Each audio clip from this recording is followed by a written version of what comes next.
Acompañadme a ver cómo el hombre que aniquiló a la familia de Adrián, Carlos, resultó ser un monstruo que superaba cualquier límite humano. Por mucho que Adrián entrenara sin descanso, su ansiada venganza seguía pareciendo un objetivo totalmente imposible de alcanzar.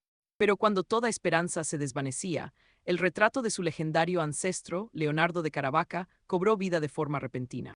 El fundador de los Caravaca lo vigilaba en silencio, esperando a que el odio de Adrián fuera suficiente para cargar con su legado. Ese día por fin llegó. Leonardo reveló entonces el oscuro secreto que permanecía oculto en la sangre de su antiguo linaje. Un poder que suena a locura. Al devorar una espada, Adrián podría absorber los recuerdos y técnicas de su anterior dueño.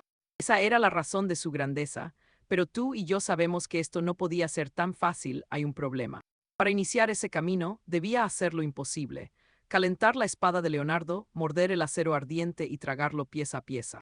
Con los rostros de sus padres grabados en su mente y el odio hacia Carlos ardiendo, Adrián decidió no dudar más. Hundió sus dientes en la hoja al rojo vivo, arrancando trozos como si fuera caramelo y tragando el metal hirviente con furia. Pese al dolor atroz, Adrián terminó de engullir el resto del acero. Estaba decidido a vengarse. Para entender mejor esta historia, retrocedamos un poco. Adrián creció rodeado de relatos que no encajaban con su realidad. Su padre hablaba de los Caravaca como si fueran una estirpe de leyendas, antiguos maestros de la espada cuyos nombres infundían terror. Pero para Adrián, esos cuentos se sentían completamente vacíos de verdad. Su hogar se caía a pedazos, su influencia había muerto y su aldea apenas lograba sobrevivir un día tras otro. Era difícil creer en la gloria cuando todo se desmoronaba. Aún así, Adrián se llevaba muy bien con la gente del lugar. Incluso trabajaba con ellos en el campo y llevaba los productos al mercado para venderlos y ayudar a su humilde aldea. Tras un día normal de mercado, Adrián regresó muy feliz, pero se encontró con su tierra bañada en la sangre de su propia gente. Adrián queda paralizado ante la carnicería que se despliega ante sus ojos. De repente, algo ocurre justo detrás de él. Su mayordomo aparece tras él para intentar consolarlo en ese instante de dolor. Le revela que un caballero aniquiló la aldea en 10 minutos. Quédate conmigo, porque aquí es donde todo se vuelve realmente oscuro y turbio. Pero por alguna extraña razón, el caballero Carlos decidió perdonarles la vida a sus padres durante aquel ataque inicial. En ese cálido abrazo con su madre, Adrián sintió que sus problemas apenas acababan de empezar para todos ellos. Carlos les dio un mes para desaparecer. Presos del pánico, los supervivientes huyeron, dejando la aldea totalmente desolada y en silencio. Sin embargo, sus padres decidieron quedarse, asumiendo su responsabilidad como líderes legítimos de aquel asentamiento ahora vacío. Ordenaron al mayordomo que se llevara a Adrián lejos, pero el chico regresó a mitad del camino por puro instinto. Al llegar solo encontró horror. La cabeza de su padre colgaba de un poste y su madre había sido masacrada sin piedad. Intentó atacar al caballero con una ballesta, pero cayó de rodillas por el terror. Carlos decidió perdonarlo para burlarse de él, pero le advirtió que no continuara su linaje o volvería para exterminarlos a todos de nuevo en el futuro lejano. En ese instante Adrián lo perdió todo, jurando venganza contra su gran enemigo, Carlos. Poco después pasó un año entero. Durante ese tiempo, Adrián se preparó para enfrentar a un caballero que era considerado el pináculo de la fuerza en el reino. Tenía 1000 preguntas, no sabía por qué Carlos los atacó ni quién demonios estaba detrás de toda esa masacre tan sangrienta. Aunque las dudas lo atormentan cada noche, solo hay una cosa que tiene grabada a fuego en su mente ahora: el hecho de que las vidas de su gente, perdidas en vano, jamás podrán regresar del mundo de los muertos. Como solía hacer siempre, Adrián contempla la vieja espada y el retrato de su legendario ancestro, Leonardo de Caravaca, en su castillo. De repente, algo muy extraño ocurrió mientras observaba fijamente aquel antiguo cuadro que colgaba de la pared de piedra. El retrato comenzó a brillar intensamente y una voz emergió. La luz tomó la forma de un anciano que lo llama descendiente directo. Adrián no podía dar crédito a lo que veía. Ante él estaba el espíritu del mismísimo Leonardo de Caravaca en persona. Al principio piensa que es una alucinación causada por el trauma y el agotamiento mental de todo lo que ha vivido. Sin embargo, empieza a quedar muy claro que la imagen frente a él no es producto de su imaginación dañada. Leonardo le dice que siente su confusión y el miedo que tiene de haber perdido la cordura por completo tras la tragedia. Le pregunta si le sorprende ver que su ancestro, a quien creía un mito, está ahí ante él en este momento. Adrián le pregunta entonces si de verdad es el fundador de su noble e histórico linaje de guerreros, el gran caballero más fuerte de la historia, Quiere saber por qué decidió aparecer justo ahora en este preciso instante. La rabia estalla y le grita a Leonardo: créeme, lo que vamos a descubrir juntos a continuación te dejará helado. Prestad atención, porque hoy vamos a ver cómo Rodrigo le explica que la venganza es una prueba que nadie debe iniciar si no está dispuesto a sacrificarlo todo. Por eso, le ha estado observando de cerca durante todo este último año, cada maldito día. Se da cuenta de que, a pesar de todo, posee un talento tan mediocre y desesperante que ni él mismo puede negarlo, pero jamás suelta su espada. Rodrigo está alucinado con su obsesión y esa voluntad inquebrantable que se niega a morir.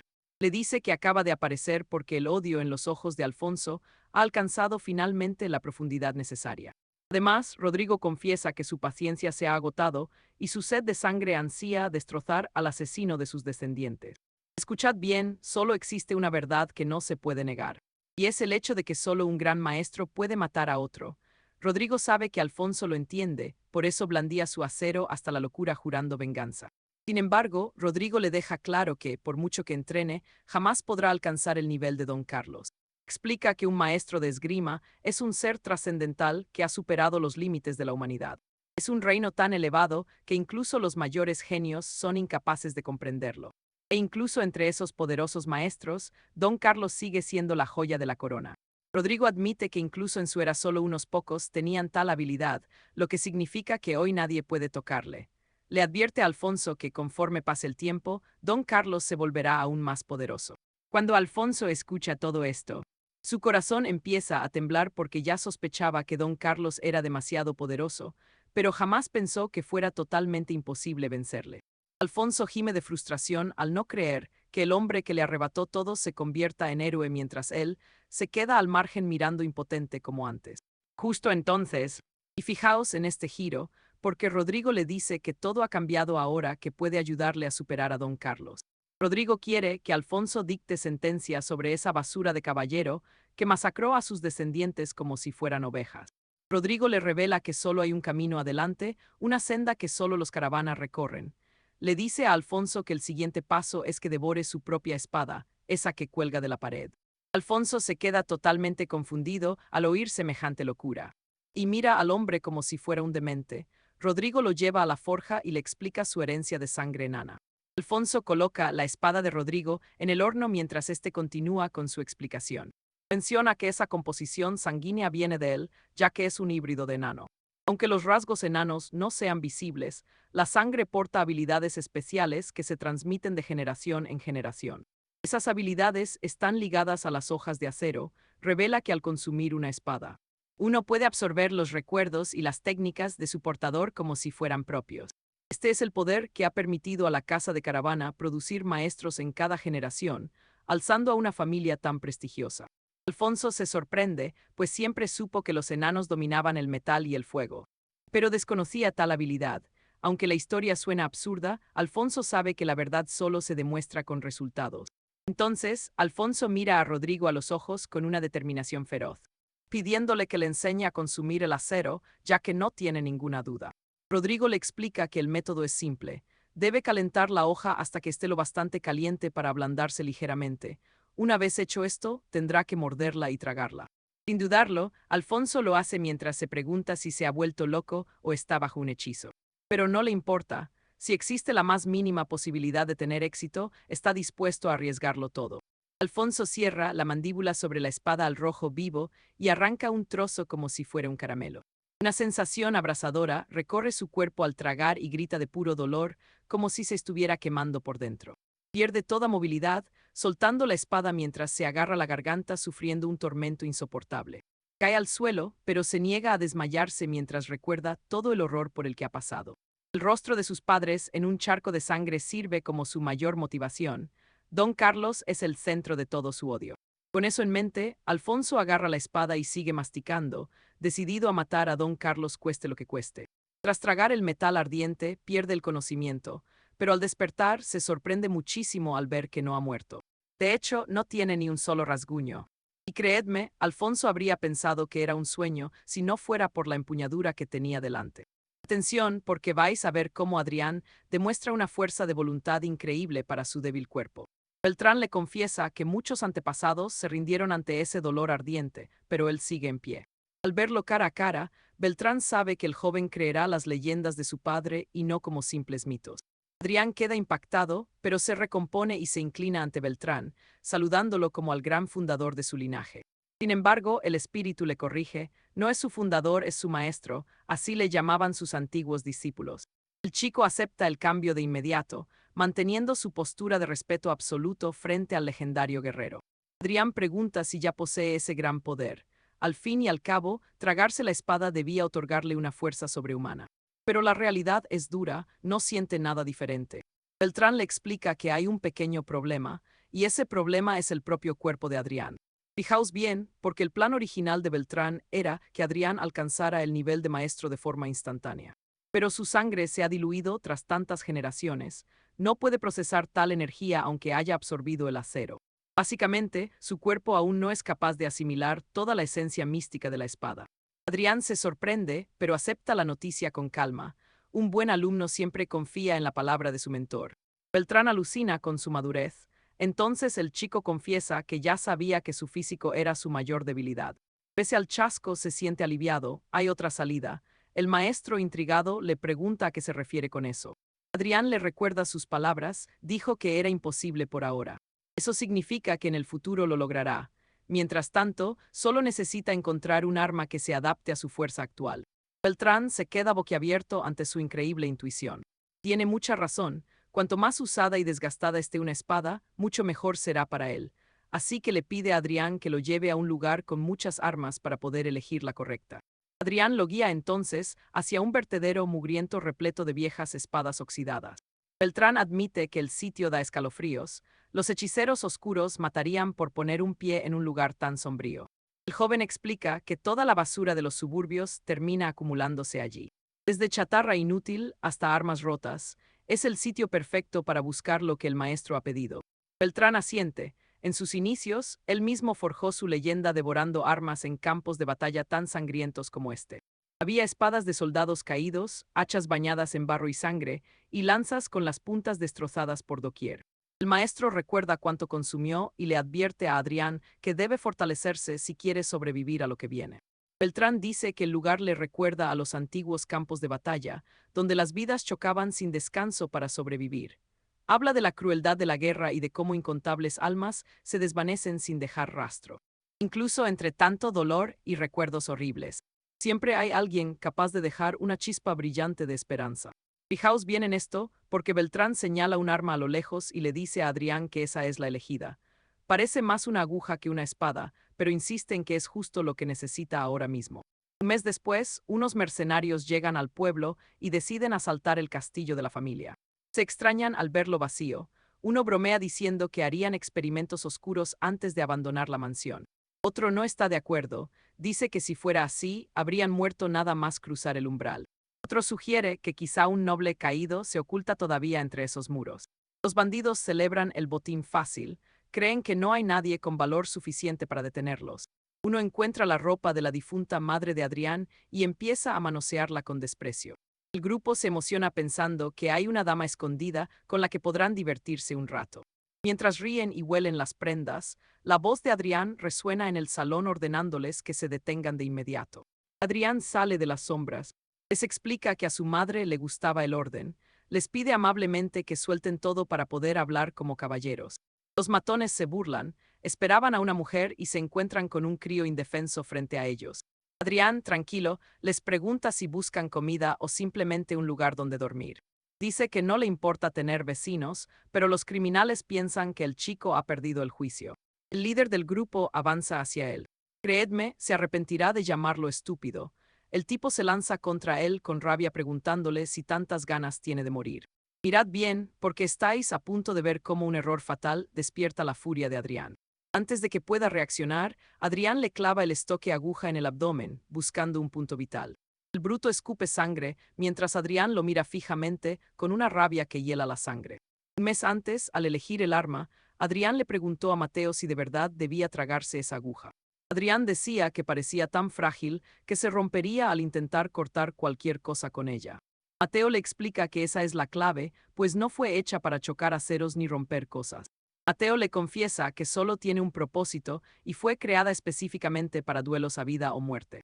Le deja claro que es un arma diseñada únicamente para dar la estocada perfecta. Adrián no lo entiende, pero Mateo explica que para un cuerpo débil nada supera los recuerdos del estoque. Mateo le revela que la dueña original era María, quien logró ensartar a más de 200 enemigos con un cuerpo mucho más frágil que el de Adrián. Mateo le ordena tragarla con gratitud, pues aunque el metal sea ligero, la vida que alberga es pesada. Al absorber los recuerdos de María ganará mucho.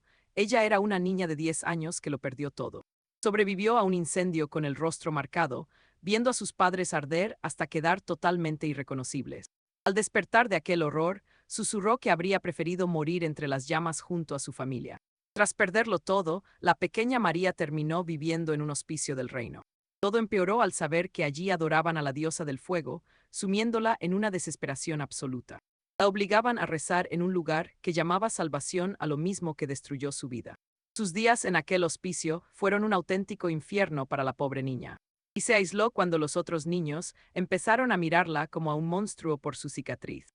Decían cosas horribles a sus espaldas, y a veces ella solo deseaba que la tierra la tragara. María solo deseaba morir para escapar de aquel horror, pero prestad atención, porque todo cambió un día cualquiera. Conoció a Hugo, un viejo caballero que entrenaba en el bosque. Su técnica tosca la hizo olvidar su dolor. Hugo era un antiguo caballero errante que llevaba años trabajando como humilde guardián del hospicio.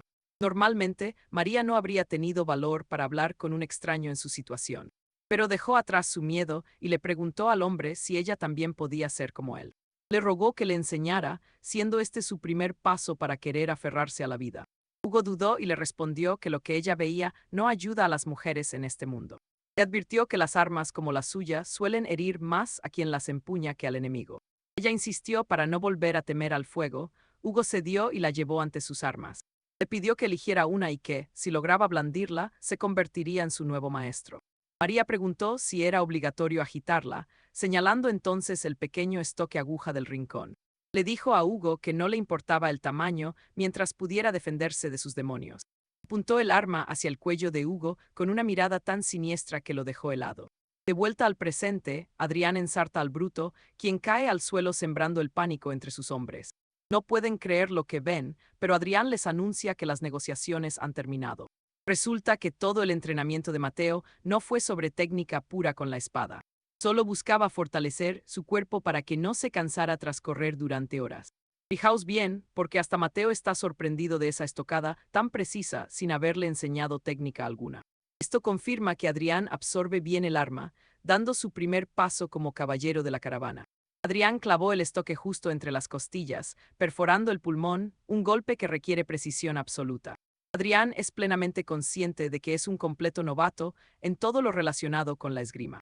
Era imposible que lograra tal hazaña solo, pero lo hizo gracias a la voluntad de María. En sus recuerdos, vemos que desde el primer día que eligió la aguja, Hugo la instruyó intensamente. Le enseñó a posicionarse, a empuñar el acero y a sobrevivir, marcando el inicio de esta leyenda que seguimos juntos. Prestad atención, hoy veremos cómo la magistral esgrima del viejo Hugo le dio a María la fuerza para sobrevivir. Tiempo después, vemos al noble Hugo en su lecho de muerte pidiéndole a María que cuando abandone el hospicio, se atreva a recorrer el mundo. Mientras exhala su último aliento, le confiesa que ese viaje será su lección final. El viejo caballero se marcha feliz por haber compartido el final de su camino con ella. María llora desconsolada viendo a su protector apagarse, mientras él le dedica un último susurro de gratitud por todo. Siguiendo su voluntad, María abandonó el hospicio para enfrentarse al mundo y en muy poco tiempo, su destreza le ganó un gran renombre entre los mercenarios. Por su juventud y su fina espada de aguja, todos empezaron a llamarla la gitana del pespunte. Las lágrimas brotan de Adrián al recibir los recuerdos de María, comprendiendo por fin qué significaba absorber el alma del acero. El líder calvo sigue con vida y suplica desesperadamente que le perdonen la existencia. Pero Adrián ignora sus ruegos. Se acerca y le hunde el estoque en el cráneo para terminar lo que empezó. A pesar de ser su primera ejecución, nuestro joven protagonista no siente absolutamente nada hoy. Sin rastro de emoción, sus ojos solo se centran en el peligro que tiene delante el resto de los matones. Sabe que solo venció al calvo porque el muy ingenuo cometió el error de subestimar su fuerza. Pero los demás están alerta y la superioridad numérica del enemigo ahora es un problema real. Seguro que esos criminales lo saben, pero Adrián no entiende por qué no atacan siendo tantos contra uno solo. El maestro Leonel le explica que están aterrados, normal después de ver que sus movimientos no son los de un novato. Leonel aclara que el miedo ayuda a sobrevivir, pero si es excesivo, acaba por nublar el juicio del guerrero. Tal cual, los bandidos se miran entre ellos presos del pánico, temblando por lo que vendrá. Se preguntan qué hacer, pues el terror que recorre sus cuerpos les engaña, haciéndoles creer que Adrián es un guerrero mucho más poderoso que ellos. Leonel añade que ahora mismo le ven como a un demonio asesino, un maestro implacable con la espada. Fijaos bien, porque ahora Adrián decide convertir sus peores miedos en una sangrienta realidad. Salta hacia el grupo y ellos, en lugar de defenderse, se quedan paralizados por el miedo. Adrián los rodea velozmente analizando sus puntos débiles. Esquiva sus ataques desesperados antes de elegir a su siguiente víctima. Fija su mirada en uno y le atraviesa el cuello, cegando su vida en un parpadeo. Recordamos que Hugo le dijo a María que no podía permitirse perder tiempo, pues como mujer tenía ciertos límites físicos. Adrián aplica ese principio moviéndose con una agilidad asombrosa.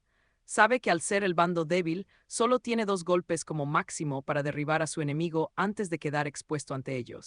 En el instante en que elige objetivo, ataca un punto vital con precisión quirúrgica. Se trata de no lamentar lo que te falta, sino de hacer brillar lo que ya tienes. La gran fuerza de María era su flexibilidad innata, con un cuerpo de bailarina que usaba a su favor en cada duelo. Podía golpear desde cualquier ángulo inimaginable, manteniendo posturas que desafiaban toda lógica en pleno combate. Gracias a esto, liquidaba a sus rivales de un solo tajo, apuntando siempre a la cabeza o a la yugular. Increíble, ¿verdad? Adrián replica esa técnica con tal maestría que ya casi no quedan bandidos en pie. El último hombre llora como un niño pequeño, imaginándose ya entre las llamas del infierno mientras se le caen los mocos. Aquel hombre no ve a un humano, sino a un demonio surgido del mismo abismo. Tras eliminarlos a todos, Adrián comienza a cavar una fosa para enterrar los cadáveres. Mientras trabaja, Leonel le pregunta si al fin ha logrado dejar atrás todas esas dudas que le frenaban. Le recuerda que si posee la resistencia para blandir el acero todo el día sin cansarse, 4 matones sin entrenamiento no deberían suponer ningún reto para él. Leonel asegura que ya se está volviendo más fuerte en estas batallas de vida o muerte. Adrián comprende que su maestro decía la verdad, sintiendo cómo su cuerpo se vuelve tan flexible como el de una bailarina, reaccionando a los recuerdos de María que se volvieron nítidos en su mente al empezar el sangriento combate. Con esto, Adrián pudo ver finalmente cómo María lograba derrotar a todos sus adversarios con tal elegancia. Se pregunta si a esto se refería Leonel con digerir el poder, haciéndose más fuerte al comprender al oponente. Leonel le advierte que nunca miente sobre la espada, pero que su camino futuro estará plagado de un dolor inmenso. Le avisa que pasará por penurias que le harán suplicar por una muerte rápida. Llegará un punto en el que sus sufrimientos actuales le parecerán una bendición comparado con lo que le espera. ¿Podrá Adrián seguir este camino? Creedme, lo que viene será legendario. Prepárense porque Adrián está dispuesto a hacer cualquier cosa necesaria con tal de tener una oportunidad real contra Carlos algún día. A la mañana siguiente, su determinación se transforma en puro terror al verse obligado a escalar un acantilado altísimo sin protección alguna. Mientras sube con el sudor corriéndole por la cara, Rodrigo ve perfectamente lo asustado y preocupado que se siente su joven alumno. Se burla de él, preguntándole a dónde se fue esa mirada decidida que tenía apenas la noche anterior frente al fuego. Le pregunta si la duda le carcome, pero no le preocupa, ya que el miedo también es parte de sus grandes fortalezas. Rodrigo sabe que Adrián siempre ha sido así, y aunque deben arreglarlo, ahora lo importante es saciar su curiosidad sobre el camino del guerrero. Rodrigo explica que la senda de todo espadachín en este reino se divide principalmente en 5 etapas distintas y bien definidas. Primero está el principiante, que es el nivel básico, seguido inmediatamente por el rango sagrado del caminante de la espada. El tercer rango es para los talentosos corredores, guerreros que se han consolidado como el eje principal de cualquier campo de batalla importante. Luego están los expertos, hombres capaces de cambiar el rumbo de una guerra entera por sí mismos gracias a su inmenso poder. Presten atención aquí, los maestros de la espada están al final, reinando sobre todos como si fueran auténticos dioses entre humanos. Entonces Rodrigo le lanza una pregunta directa: ¿en cuál de esos 5 rangos cree que se encuentra situado en este momento? Adrián respira hondo antes de admitir que sabe que su maestro espera una respuesta llena de espíritu y mucha valentía. Sin embargo, le asegura que conoce bien su nivel. El requisito principal para la esgrima es la manipulación de la energía maná. Y lo segundo, necesario para controlar esa energía, es lograr la formación de un órgano místico llamado corazón de Maná. Como todavía no ha formado ese órgano interno, Adrián es honesto consigo mismo y admite que ni siquiera califica como un principiante todavía. A Rodrigo le agrada escuchar esto y elogia su sinceridad, diciéndole que su nivel de autoconciencia es realmente admirable para su edad. Rodrigo confirma sus sospechas. Es un aficionado entre aficionados que ni todavía ha cruzado el umbral real del arte de la espada. Le explica que este entrenamiento es para llevarlo al camino del principiante y que así pueda crear por fin su propio corazón. Adrián queda impactado y pregunta si todo este esfuerzo extremo es solo para conseguir un maldito corazón de maná básico. No puede creer que esté pasando por una situación de vida o muerte solo por culpa de un simple corazón de maná. Le dice a Rodrigo que quizás en su época era distinto, pero que ahora las cosas han cambiado mucho en el reino. Explica que hoy en día se puede crear bebiendo una poción de alquimista o recibiendo energía de un caballero de clase caminante. Básicamente es algo muy fácil que hasta las nobles que aprenden defensa personal para el baile logran hacer sin problemas. Adrián se pregunta por qué dejar el camino fácil. ¿Qué creen ustedes? Parece que este método solo sirve para enviarlo con sus padres. Rodrigo responde que no es malo seguir los métodos comunes del mundo para formar un núcleo de energía en el pecho, pero le advierte que el poder del acero de su linaje noble es lo que realmente corre por sus venas ahora. Para liberar todo ese potencial se requiere un recipiente robusto, algo imposible de lograr con el corazón débil de un humano común. Menciona que con un corazón de maná mediocre solo se alcanzan los límites mediocres de un guerrero de nivel muy bajo. Pero si Adrián habla en serio sobre ser un maestro de la espada, solo hay una cosa que debe poseer obligatoriamente. Lo que necesita es un corazón de acero, lo suficientemente fuerte para chocar contra el mundo sin sufrir un solo rasguño jamás. Rodrigo le revela que solo existe una forma de forjar este legendario corazón de acero puro en su interior. Consiste en empujarse sin descanso hasta el borde de la muerte, forzando a su propio cuerpo a que anhele crear su propio maná. Admite que muy pocos discípulos completaron este proceso porque es una tortura agónica, terrorífica y sumamente dolorosa para cualquiera. Sin embargo, le asegura que aquellos que resistieron hasta el final se convirtieron en los más grandes maestros de la espada. Entonces le pregunta si ahora se siente lo suficientemente motivado por lo que acaba de escuchar de su boca. Adrián responde que está más que motivado mientras continúa impulsándose hacia la cima de aquel escarpado y peligroso acantilado. Rodrigo le asegura que su corazón será diferente, dándole el impulso necesario para seguir adelante sin mirar atrás ni un segundo. Mientras tanto, en la aldea oriental de Campo Verde, han comenzado a escucharse rumores inquietantes sobre lo que ocurre en Villa Niebla. Ahora es considerada una aldea fantasma donde no queda ni un alma desde que todos desaparecieron misteriosamente hace ya un año. El rumor que corre es que hay algo oculto en ese lugar que es considerado extremadamente peligroso para cualquier viajero. Un hombre menciona que ningún bandido que ha entrado en esa aldea ha regresado jamás con vida para contarlo. Hay muchas historias y la conclusión es simple: nadie debe poner un pie allí a menos que quiera morir de inmediato. Sentado en la posada, un caballero extraño escucha con atención todo lo que la gente discute sobre ese lugar maldito. Ustedes y yo sabemos que esto traerá problemas. El caballero parece muy interesado en ese lugar que llaman Hogar de la Muerte. Acompañadme para ver cómo nuestro protagonista limpia la sangre de su pañuelo mientras intenta ocultar una batalla interna que lo está consumiendo. El caballero llega a la conclusión de que este hogar maldito es el refugio perfecto para su alma. Por otro lado, Adrián sigue escalando el precipicio usando solo su brazo izquierdo tras la motivación de Valerio. No hay descanso. Ni siquiera los matones que invaden la aldea lo distraen de su meta. Adrián entrena cada día dándolo absolutamente todo de sí. Y de esta forma pasó un mes entero. Pero prestad atención aquí, porque a pesar de ese entrenamiento infernal en el risco, todavía no logra formar su núcleo de mana. Sin embargo, algo ha cambiado en él. Al pelear, nota que uno de esos cambios es que sus sentidos son ahora increíblemente agudos. Desde sus 5 sentidos hasta su capacidad de juicio y concentración durante cada enfrentamiento. Adrián ha mejorado muchísimo. Cuando empuña la aguja y se concentra al máximo, parece que la mismísima María fuera quien estuviera luchando en su lugar. Él se mueve entre sus enemigos como si estuvieran congelados en el tiempo y fuera el único capaz de actuar en ese instante. Adrián convierte fácilmente los cuerpos de sus enemigos en agujeros que no dejan de sangrar. Resulta que la razón de este cambio tan loco es que Adrián ahora puede sentir el flujo del mana. Mientras medita en el bosque, se siente orgulloso por lograr esto sin tener un núcleo de mana ni ser un iniciado todavía. Adrián es consciente de que este progreso solo es posible gracias al misterioso poder que reside en su aguja.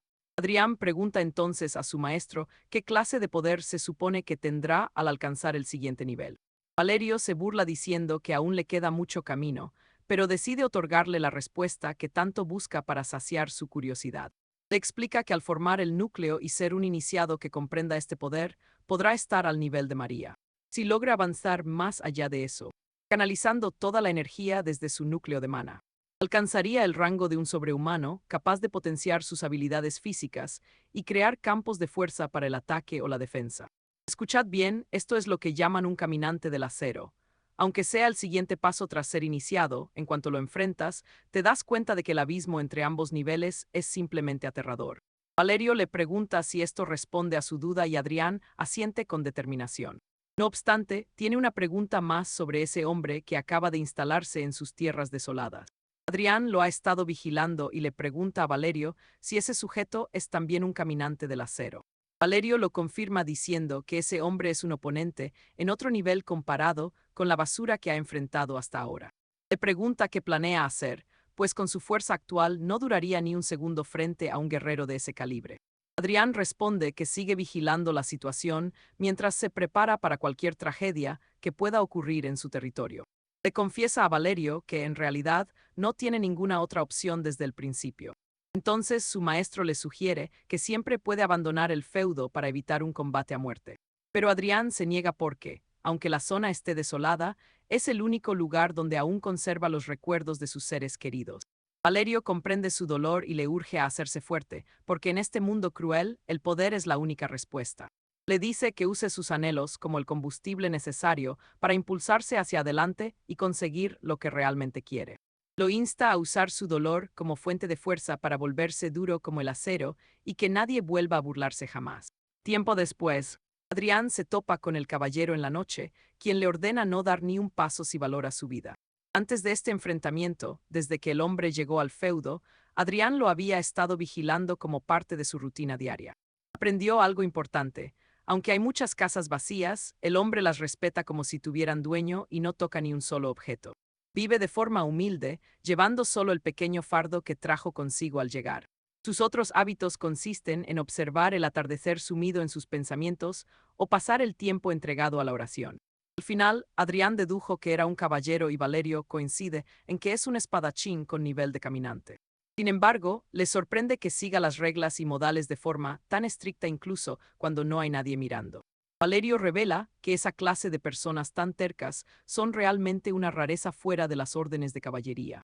Adrián menciona que al ser un caballero debe ser buena persona, pues ellos protegen su honor mientras buscan siempre la justicia. Valerio lo interrumpe, diciendo que no hay ninguna duda de que esos hombres siempre persiguen el honor. Pero cuidado, porque tú y yo sabemos que el honor es subjetivo y no siempre significa ser una persona justa.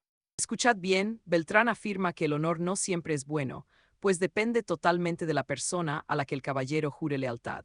Su honor lo decide básicamente la voluntad de quien lo contrata y le da órdenes, especialmente de quien paga bien.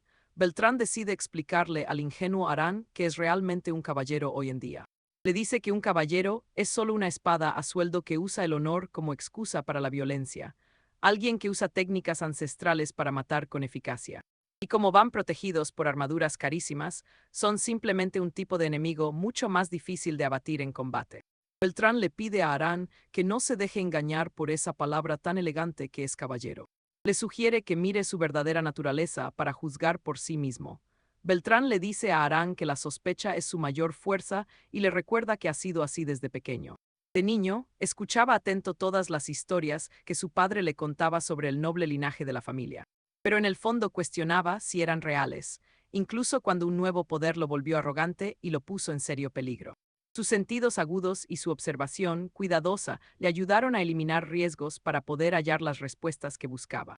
Beltrán continúa diciendo que sospechar significa no dejarse llevar por lo que uno ve o lo que uno oye, sino usar cualquier medio posible mientras se reflexiona sin descanso para lograr acercarse un poco más a la verdad absoluta. Beltrán le ruega a Arán que nunca pierda esa desconfianza, porque quienes no la tienen jamás logran superar sus límites. Beltrán le confiesa que ese es el auténtico don tras su habilidad con la espada. Arán escucha absorto esta importante lección magistral. Al terminar la charla, Arán le asegura a su mentor que recordará cada una de sus palabras. Gracias a esas lecciones, Arán nunca baja la guardia ante el extraño hombre que se ha asentado en sus dominios. Solo tras confirmar que el caballero no es una amenaza real, Arán planea invitarlo formalmente a ser su vecino. Agarraos bien, porque Arán se acercó con cuidado, pero ambos terminaron cruzando sus aceros en un duelo muy tenso. El caballero sabe que lo han estado vigilando y le advierte seriamente que ni se le ocurra intentar escapar de allí. El guerrero le asegura que lo partirá en dos de inmediato si se atreve a darle la espalda en este momento. Arán mantiene su postura defensiva porque jamás imaginó que las cosas se torcerían de esta manera tan drástica. En los recuerdos de María, ella narra cómo montones de mercenarios intentaron reclutarla para sus filas. Por otro lado, unos matones que oyeron rumores sobre su gran destreza decidieron que lo mejor era buscarle pelea para probar su valor. En aquellos días, ella pensaba que ya no era una mercenaria cualquiera, sino una auténtica y poderosa mujer de armas. Fijaos bien, pues pronto se dio cuenta de lo equivocada que estaba realmente sobre su propio nivel.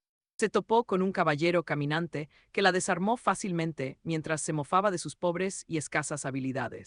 El caballero le dice que la habría matado de no ser mujer y la insulta cruelmente llamándola simple insecto. Básicamente, la norma de la Orden de los Halcones Rojos es no tocar a mujeres ni niños. Eso la salvó entonces. Fue ese mismo día cuando María sintió que un muro indestructible la separaba del verdadero poder de los caballeros. Luego supo que aquel nivel se llamaba Caminante de la Espada. Frente al guerrero, Arán empieza a comprender algo vital. La María que perdió entonces era mucho más fuerte que él ahora, lo que revela la enorme desventaja en la que está. Mientras la noche cae lentamente sobre el lugar, Arán siente un pánico a morir muy superior al que sufrió escalando aquel acantilado con un solo brazo y sin ayuda. Su corazón late con locura. Ante él, vislumbra el nivel sobrehumano que se encuentra mucho más allá de un simple caminante. Es un estado donde el maná recorre el cuerpo como venas, potenciando con voluntad cada ataque y cada defensa. Esto es lo que se conoce simplemente como la senda del caminante de la espada. El caballero le pregunta por qué lo vigilaba, pues se ha dado cuenta de que Arán fue quien atacó a los matones del territorio. El guerrero le advierte que debe darle una buena razón o tendrá que empezar a tratarlo como a un enemigo mortal. El caballero le exige una respuesta y Arán contesta que solo intentaba saber si era un intruso peligroso o un invitado. Arán le ofrece su sincera explicación, pero el caballero exige más detalles. Arán explica entonces que nació y creció en estas tierras, pero hace un año. Mientras estaba fuera un tiempo, un hechicero oscuro atacó el lugar, masacrando a todos los residentes. El pueblo quedó en ruinas y tuvo que enfrentarse solo a los criminales que no paraban de llegar a su hogar. Arán sabe que no debe contárselo todo a este tipo, por lo que decide ocultar estratégicamente cierta parte de la información. Y así nos quedamos, con Arán admitiendo que aquel caballero es mucho más fuerte que cualquiera y que moriría si no hubiera vigilado con el máximo cuidado. Acompañadme, porque Adrián ha decidido vigilar de cerca para descubrir si este extraño es un aliado o un enemigo. Si el caballero es amistoso, Adrián le ofrecería quedarse como un residente más en su pequeña aldea. Pero si resulta ser una amenaza, hará lo que sea necesario para proteger su territorio hasta el final. Al caballero le sorprende que el chico esté listo para luchar sabiendo la enorme desventaja que tiene frente a él. Adrián responde que esta tierra guarda todos sus recuerdos y es un tesoro demasiado valioso como para huir y abandonarlo. Al escuchar esto, el caballero comprende de inmediato todo el sufrimiento que el joven ha tenido que soportar. El caballero respira hondo y le propone contar su propia historia, ya que para llegar a ser vecinos, es fundamental que ambos conozcan el pasado del otro. Le pide a Adrián que baje la guardia y suelte su acero, prometiendo que él también envainará el suyo antes de hablar. Mientras tanto, Beltrán le recuerda a su pupilo que solo existe un camino para forjar un maná de puro acero. Y no es otro que llevar su vida al límite, obligando a su cuerpo a crear un núcleo de éter propio. Beltrán le pregunta entonces si toda esta situación le motiva lo suficiente para seguir adelante con el entrenamiento. Cuando el chico responde por fin a la oferta del noble caballero, le asegura que no piensa bajar su espada. Adrián confiesa que aún no confía en él y que necesita mantener su arma en alto para sentirse algo protegido. El caballero se asombra y le recuerda que, si realmente quisiera, ya lo habría eliminado del mapa hace mucho tiempo. Añade que él tampoco puede envainar primero, pues iría contra su honor de caballero, y su deber es proteger su nombre. Adrián dice que entiende su postura, pero le deja muy claro que no piensa dar ni un paso atrás. Juró no arrodillarse jamás ante el miedo ni rendirse, sin haber luchado primero con todas sus fuerzas. El noble se sorprende al oír esas palabras de un chico que parece tan frágil que podrías confundirlo con una doncella, pero nota los signos de un entrenamiento durísimo. A pesar de su baja estatura, mantiene un equilibrio que resulta impecable. Aun sin haber aprendido esgrima formal, el caballero nota que usa un estilo poco común para volcar toda su fuerza en el primer golpe. Analiza la situación y concluye que el chico no es ninguna amenaza real, pero prestad atención a lo que sucede justo ahora. El caballero nota una mirada gélida y sabe que, tras todo lo ocurrido, una respuesta torpe por su parte no sería suficiente. El noble inspira profundamente antes de lanzarse con velocidad hacia el joven Adrián, con la intención de desarmarlo, golpeando su muñeca para evitar causarle una herida grave. Justo al lanzar el golpe, Adrián se concentra al máximo y, para absoluta sorpresa del caballero, su pesada espada sale repelida con violencia. Se queda de piedra, pues el chico ni siquiera es un novato. Adrián salta hacia atrás tras el bloqueo y el guerrero nota algo extraño. Nota que el éter ambiental se agita sin ritmo, como si fueran olas salvajes. Resulta que en ese milisegundo antes del impacto, Adrián fue capaz de manifestar por fin su propio núcleo de éter. Incluso con un núcleo nuevo, el noble sabe que es imposible desviar su acero, pero de algún modo el chico lo logró. Será por culpa de ese núcleo de maná que late en su pecho.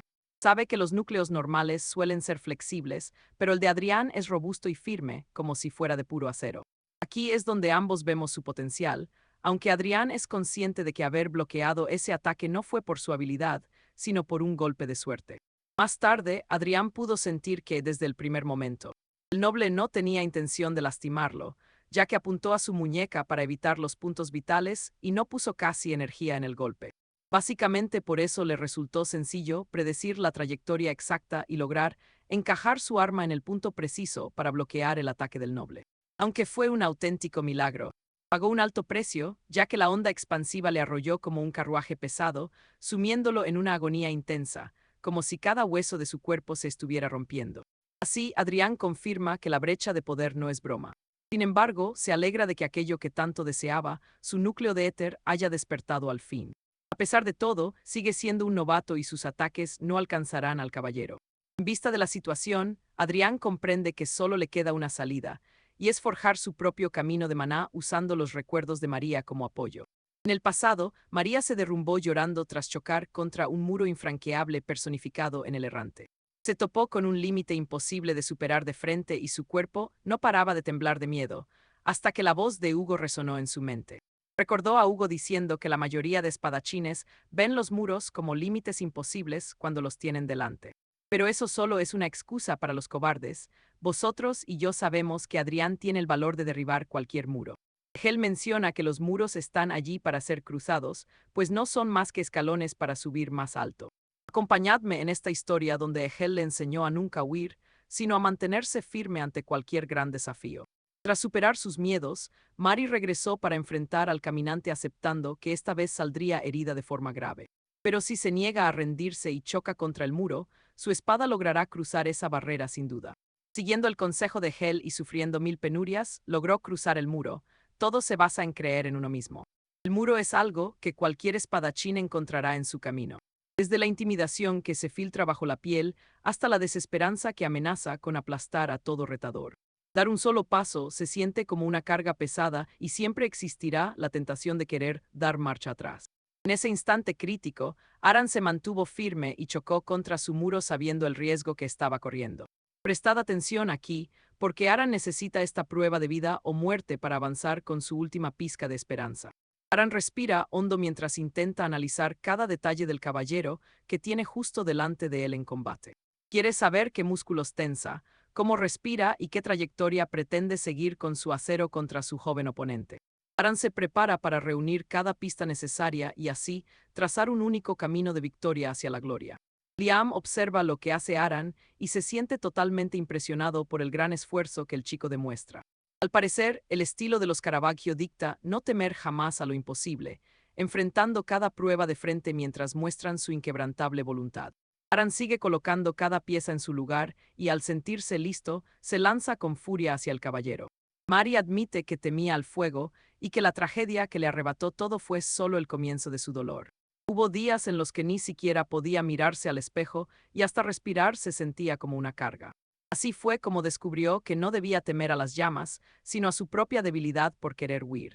Por eso, Mari juró romper el muro de fuego que le arrebató absolutamente todo, incluyendo la promesa de su futuro. Con un corazón decidido y firme, Mari avanzó y conquistó su miedo al mundo sabiendo que si se rinde no habrá victoria. Y bajo ese mismo ideal está luchando nuestro joven Aran. Él pone toda su alma en el ataque, poniendo al caballero en un aprieto realmente serio durante este duro enfrentamiento. El caballero se ve obligado a emplear toda su fuerza para poder bloquear el embate de la espada enemiga. La espada de Aran sale volando y se rompe igual que le ocurrió a Mari, cuya alma suspira ahora frente al sol del atardecer recordando a Egel. Seguro que pensáis lo mismo que yo al ver a Mari decirle a Egel que el mundo está lleno de monstruos, y que existen muros tan altos que no pueden cruzarse solo con tener la voluntad de querer hacerlo realidad. Sin embargo, puede decir con orgullo que nunca retrocedió ante ningún obstáculo que bloqueó su camino hasta el final. Con una declaración solemne, ella espera que haya una vida después de esta para contarle su historia a Egel. Al final, su alma logra por fin reunirse con Egel en un encuentro lleno de paz. Ella corre a sus brazos como una niña pequeña, revelando que el miedo al fuego ha desaparecido por completo. Las lágrimas caen mientras se refugia en los brazos de Egel y la aguja arde marcando el final del relato. Esto señala la asimilación total de la aguja en el sistema de Aran, quien despierta dándose cuenta de que perdió el conocimiento. Nota que una capa lo cubre, la cual pertenece claramente al caballero que lo enfrentó con honor y respeto. Es en ese momento cuando comprende de verdad que no fue capaz de lograr el objetivo que buscaba. Liam aparece rápido diciéndole que no se desanime, pues luchó con un valor que honra el nombre del linaje.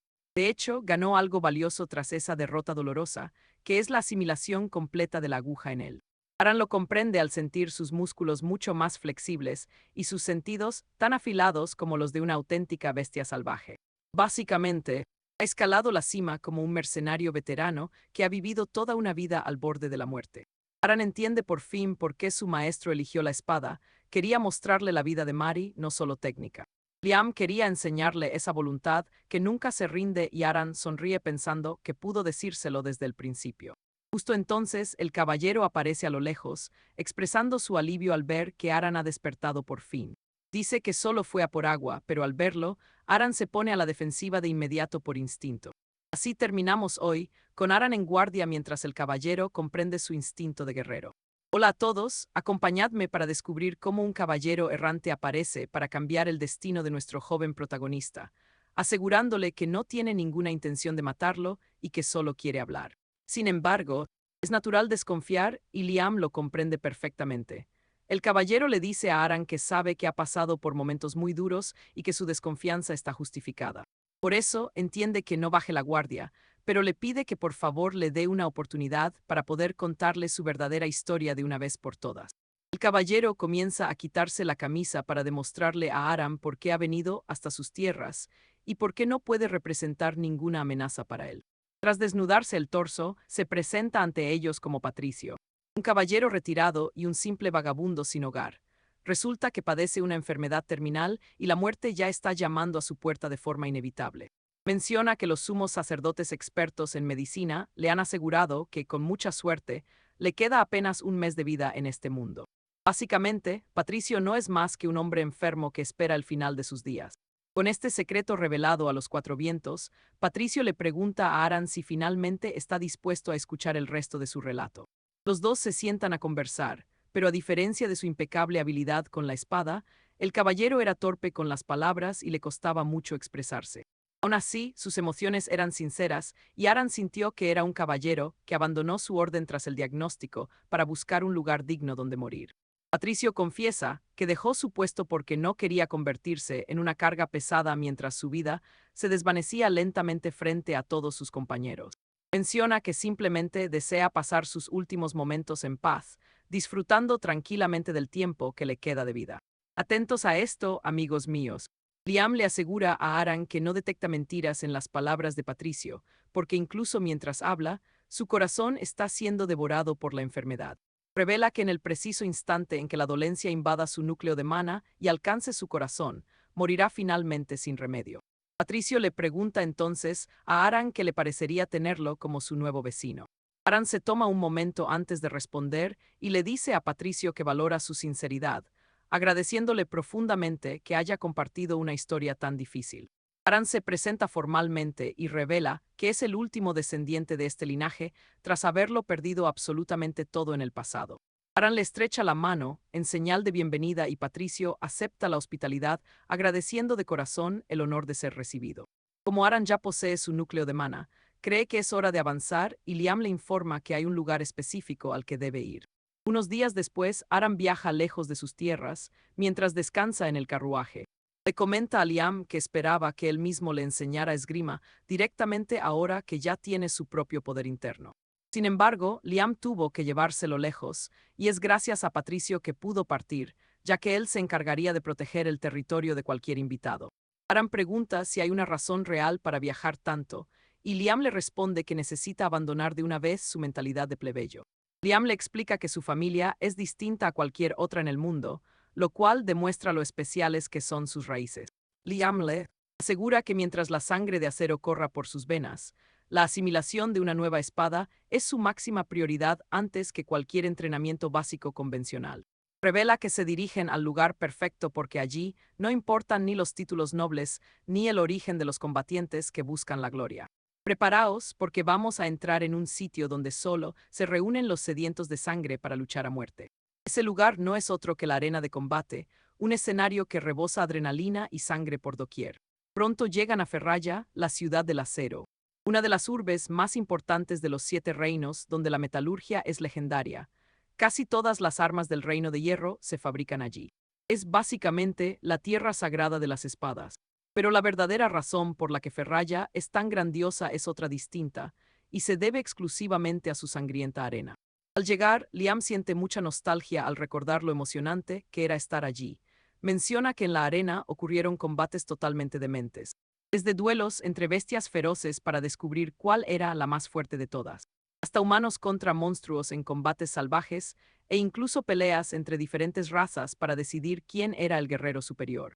Todos los encuentros eran intensos, pero lo más salvaje eran las luchas a muerte con guerreros de todos los estilos rodando por el suelo, peleando como auténticos animales, donde el ganador reclama la vida del perdedor y se queda con todas sus pertenencias como si fuesen un tesoro.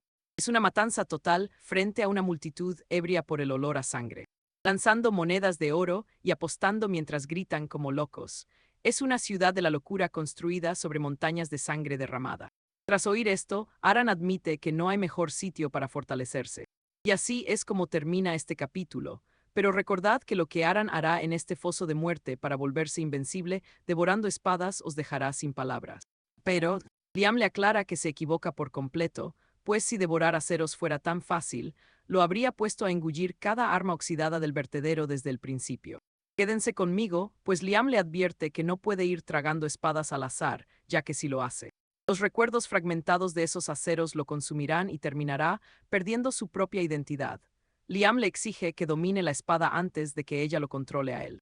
Solo tiene permitido consumir las armas que su maestro elija hasta que sea capaz de abrir sus propios ojos espirituales al verdadero poder.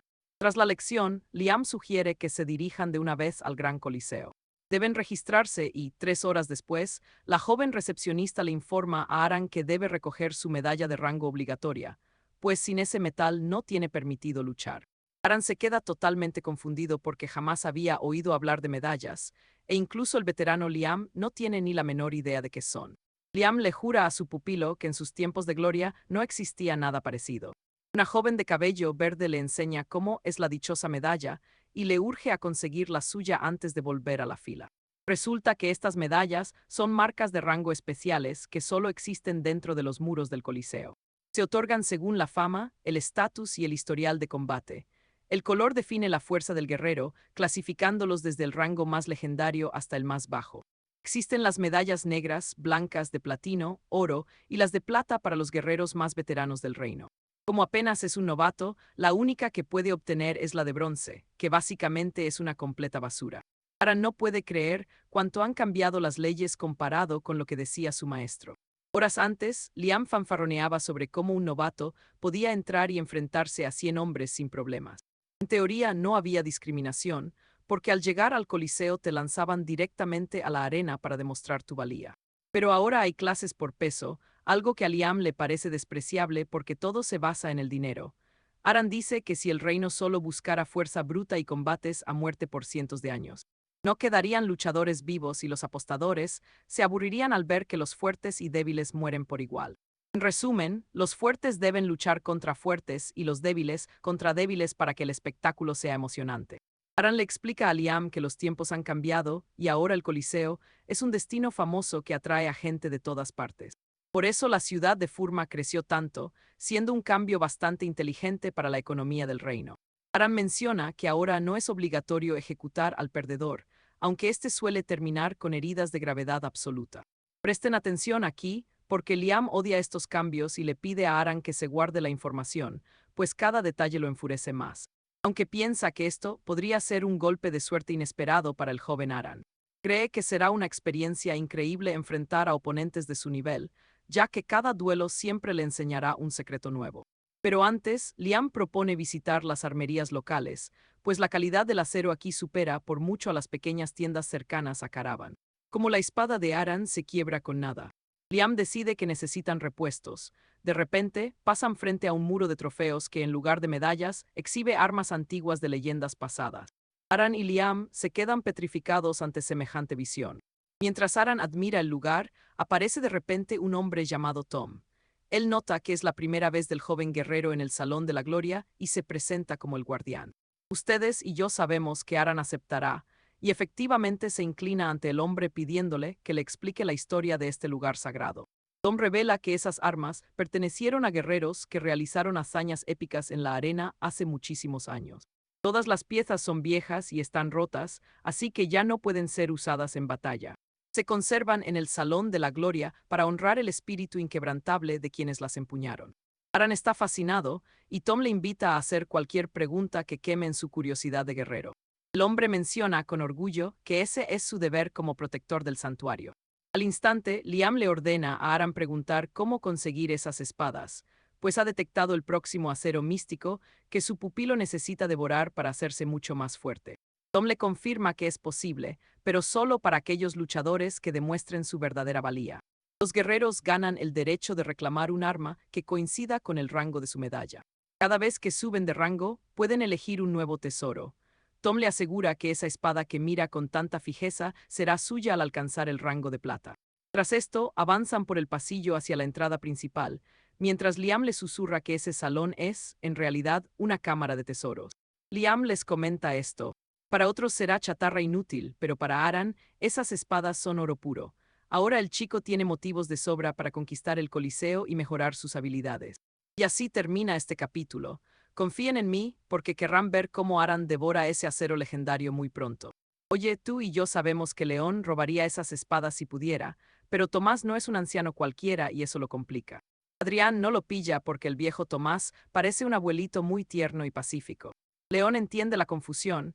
Hay un abismo de poder entre ellos que su amigo todavía no es capaz de percibir.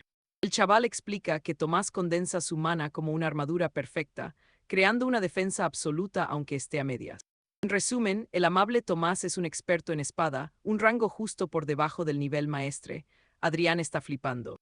El chico le pregunta a León por qué alguien tan poderoso preferiría ser un simple conserje de armas. León le dice que no se extrañe. Casi todos los que alcanzan ese nivel de fuerza tienen alguna manía muy rara. León decide que saquearán el salón luego y Adrián no se cree que siga queriendo robar el muro de honor arriesgando el pellejo. De hecho, nuestro protagonista ni siquiera recuerda en qué momento aceptó participar en semejante locura. León sigue diciendo que aunque la arena cambie, hay tradiciones que se mantienen grabadas a fuego en el Coliseo. Como ocultar el rostro para dejar atrás el rango y la fama, luchando como un guerrero normal sin que importe el nombre. A Adrián le parece una idea genial. Sin linajes de por medio podrá pelear al máximo sin tener que contener sus golpes. Fíjate bien justo al entrar a la arena. El árbitro le corta el paso y le exige un apodo de combate antes de permitirle pisar la arena principal. Adrián no entiende nada y León le aclara que nadie usa su nombre real aquí. Los títulos de nobleza solo estorban al luchar. El hombre presiona al chico para que elija el nombre más orgulloso que llevará en su carrera como gladiador. Tras pensarlo un momento, Adrián toma una decisión y elige el nombre que quiere usar para su debut. Y ese nombre es León. El encargado se sorprende, le suena a algún caballero protagonista de los cuentos que les cuentan a los niños. Sea como sea, solo espera que la victoria le acompañe en este primer enfrentamiento que tiene por delante. Como el rango bronce es lo más bajo, sus peleas solo interesan a los apostadores de poca monta que buscan dinero fácil. A nadie le importan estos luchadores novatos porque solo los ven como entretenimiento barato y desechable para pasar el rato. Por eso el público no anima, prefiere lanzar insultos y alcohol barato a los guerreros que se juegan la vida abajo. Nada más entrar, la grada empieza a machacar a Adrián llamándole debilucho y perdedor, flacucho que va a perder la cabeza pronto. A León no le sorprende el odio. En el reino de hierro no hay piedad para los débiles porque los fuertes mandan siempre. Dime, ¿crees que estos insultos le afectan? León se lo pregunta. Pero Adrián dice que no. León respira tranquilo y le recuerda que está usando su propio nombre en el campo de batalla. Eso significa que carga con todo el honor de la casa caravana. Adrián lo sabe y asegura que debe ganar cueste lo que cueste. El chico se acerca a su rival, un tipo gigante y aterrador que empuña un arma enorme que da verdadero miedo. El árbitro da la bienvenida al público para este duelo entre dos novatos que vienen a demostrar lo que es ser débil. Presenta a Adrián como león ante la multitud, mencionando que es un completo desconocido que no ha luchado nunca aquí. Por otro lado está su oponente, Ramiro, un luchador sanguinario que ha matado a todos sus rivales desde el primer día. El oficial termina gritando que este combate está dedicado con fervor a la diosa Lara para que les dé fuerzas. Sin esperar a que terminen de presentarlos, Ramiro empieza a burlarse de Adrián, diciendo que su apodo suena flojo y es fácil de olvidar. El gigante fanfarronea diciendo que ni siquiera necesitará usar su arma contra él porque sería una absoluta pérdida de tiempo. Ramiro le hace una oferta ridícula, que se quite la máscara y suelte la espada para bailar mientras él aplaude con las manos. Dice que si hace el ridículo así, quizás le perdone la vida y deje su cuello flacucho pegado al cuerpo un día más. Adrián se mantiene en silencio mientras el bruto sigue soltando basura por esa boca sin parar de hablar. Finalmente, el chico pregunta si es cierto que existe una regla no escrita para que los luchadores no se maten entre ellos. Ramiro se parte de risa al oír eso. Piensa que Adrián se atrevió a venir pensando que este lugar era un juego seguro. El gigante le grita que a nadie le importan esas estúpidas reglas, porque de donde él viene, en las montañas de Senia. El macho que pierde siempre acaba muerto. Por eso ha acabado con sus últimos 3 rivales rompiéndoles el cuello con sus propias manos. Ramiro imagina que el chico se pregunta por qué llega tan lejos y confiesa con locura que matar es la mejor diversión. Sin embargo, le dice que parece demasiado flojo y que romperle los huesos no le dará ningún tipo de placer o emoción. Por eso quiere que al menos se mueva un poco para que el público y él se diviertan antes de que todo termine. Tú y yo acabamos de ver que el ambiente está que arde y el árbitro cree que esto va a ser una auténtica locura. Atentos, veremos un duelo brutal, el juez inicia el combate. Ramiro se queda en su sitio con indiferencia, esperando el ataque de Adrián. Justo en ese momento, Adrián le dice que tiene una oferta para él. Adrián apunta su estilete hacia Ramiro, exigiéndole que retire los insultos contra su linaje. Le advierte que si lo hace, quizás le conceda una muerte rápida y sin mucho sufrimiento. Ramiro se lo toma como el mejor chiste de su vida y ríe fuerte. Incluso el público se burla de Adrián, preguntándole si sacó esa frase de alguna novela barata de caballería mientras intentaba parecer alguien peligroso. La multitud se une a las burlas contra su apodo, pues nadie elegiría a Lian como nombre de guerra. Ramiro provoca a Adrián, diciéndole que ya lo ha animado y que no piensa contenerse ni un segundo. Ramiro empieza a babear por la carnicería que ya imagina en su cabeza. Y aquí Adrián nos deja sin palabras, aparece bajo él y le arranca los dedos de un golpe seco. Ramiro observa horrorizado mientras Adrián le sugiere disculparse si busca un final rápido. El joven retrocede de un salto para marcar las distancias. Tras afianzarse, Ramiro golpea con furia su pesada arma contra el suelo. Adrián debe saltar más lejos para no ser alcanzado por el impacto. Con la sangre brotando de su mano mutilada, Ramiro grita con una mezcla de dolor y rabia pura. Su grito es tan potente que capta la atención de todos en el Coliseo. Ramiro intenta asimilar lo ocurrido, porque hace un instante Adrián parecía un niño débil y asustado. Se pregunta cómo ha podido alcanzarlo con una velocidad tan endiablada y precisa. Entonces comprende que Adrián pudo fingir debilidad solo para que él bajara la guardia por completo. Adrián adivina sus pensamientos y le pregunta si va a llamarlo cobarde, recordándole que él mismo dijo que la arena no era un juego de niños. Ramiro gruñe de frustración llamándolo miserable y se lanza hacia Adrián con furia, amenazando con despedazarlo por haberlo humillado así. Ramiro lanza tajos frenéticos con su espada, pero Adrián esquiva cada golpe con agilidad asombrosa. Ramiro empieza a preocuparse al ver que su rival evita sus ataques por apenas milímetros de distancia. Ustedes y yo sabemos qué es esto. El miedo real, Ramiro se pregunta contra qué lucha. Es como si una serpiente gigante lo estuviera asfixiando en un espacio cerrado.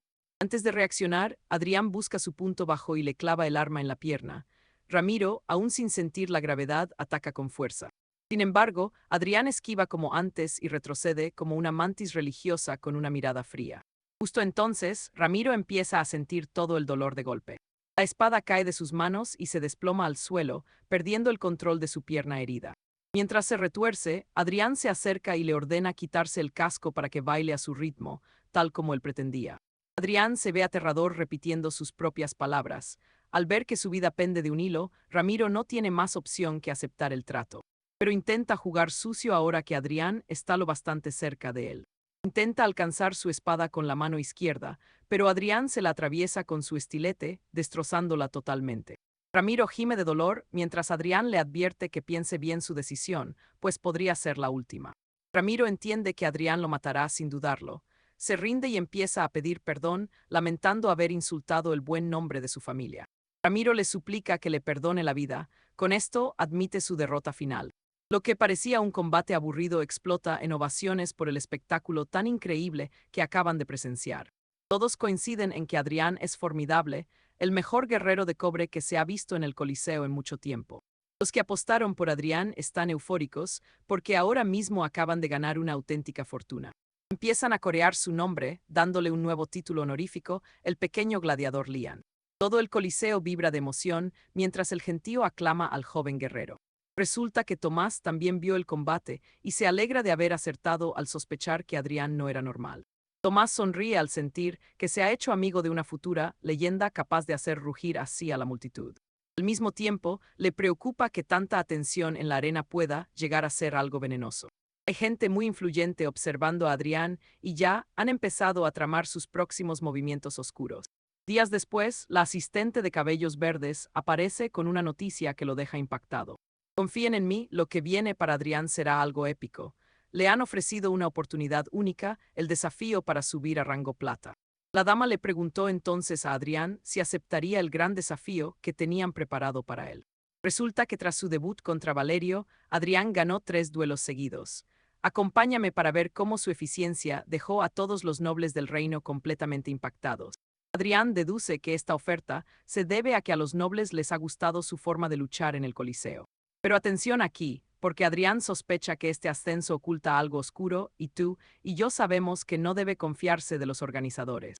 El encargado le explica que las reglas son simples, solo debe enfrentarse a un gladiador elegido por la propia arena.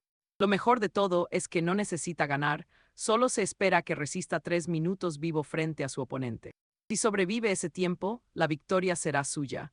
El empleado le asegura que es una oportunidad de oro que rara vez ocurre. Además de esto, es sabido que al alcanzar el rango de plata, podrá enfrentarse a los caballeros más poderosos de toda la región. Por si fuera poco, la recompensa en oro por sobrevivir esos 3 minutos será mucho más alta de lo habitual. El encargado le lanza una mirada astuta mientras presiona a Adrián para que decida, recordándole que una oportunidad así no se presenta todos los días. Mateo le advierte sobre la trampa, una vieja tradición llamada machaca novatos, diseñada para destruir a prodigios eficientes como nuestro joven héroe.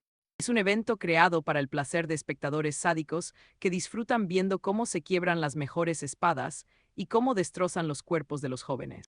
Usan el ascenso como cebo para atraer a sus presas y luego las lanzan contra guerreros imbatibles solo para humillarlas públicamente ante la nobleza. Mateo le aconseja que, si no quiere acabar haciendo el ridículo, lo mejor sería rechazar la oferta, ya que en el futuro tendrá oportunidades de ascenso mucho más seguras y normales. Cuando Mateo le pregunta su decisión, Adrián responde de forma obvia y seguro que tú ya te imaginas perfectamente qué es lo que dirá. Aceptará el desafío sin dudarlo, sin importarle quién sea el monstruo al que tenga que enfrentarse en la arena de combate. 2 días después de aceptar, el Coliseo le envía una carta revelando que su oponente es una guerrera apodada la Novia Oscura. La Novia Oscura se graduó en la Real Academia y nunca ha sido derrotada, luchando en el exigente rango de plata. Es una auténtica fuerza de la naturaleza entre los espadachines, y como en esa academia no sale escoria, su nivel es aterrador. Solo el certificado de la academia te otorga el derecho de ser caballero, el título de élite más prestigioso de todas las casas nobles. En resumen, la Novia Oscura supera a Adrián en absolutamente todos los aspectos técnicos y físicos de la esgrima. Tras investigar, Adrián descubre que ella domina sus duelos con tal crueldad que sus rivales nunca vuelven a ser capaces de empuñar una espada. Mateo se da cuenta de que los organizadores van a por todas si han preparado un obstáculo de este calibre contra su amigo. Aguantar 3 minutos será una misión casi imposible, y Mateo se burla diciéndole que está totalmente acabado si entra a ese coliseo. Adrián duda si es para tanto, pensando que ella no puede ser mucho más fuerte que el veterano capitán Beltrán. Aunque el capitán ahora esté enfermo y débil, en su día fue uno de los espadachines más letales de todo el reino. Pero Mateo le aclara de inmediato que aquella situación no tiene nada que ver con lo que le espera en este duelo. Le confiesa que Beltrán se contuvo por respeto durante su combate, pero es evidente que no recibirá ese tipo de lujos de parte de la Novia Oscura. Con solo escuchar esto, Adrián ya imagina su cabeza volando lejos de su cuello y le agradece a Mateo por asustarlo así.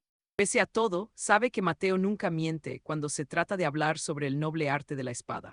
Al mismo tiempo, cree tener una oportunidad gracias a su corazón de Altea y los recuerdos heredados de Mariana. Solo son 3 minutos de supervivencia, así que confía en lograrlo hasta que alguien encapuchado lo intercepta llamándolo por su nombre de guerra. Esa misteriosa persona se quita la capa, revelando ante sus ojos que se trata de una mujer joven y muy bella. Adrián siente una aura abrumadora emanando de la mujer y el miedo más profundo lo paraliza.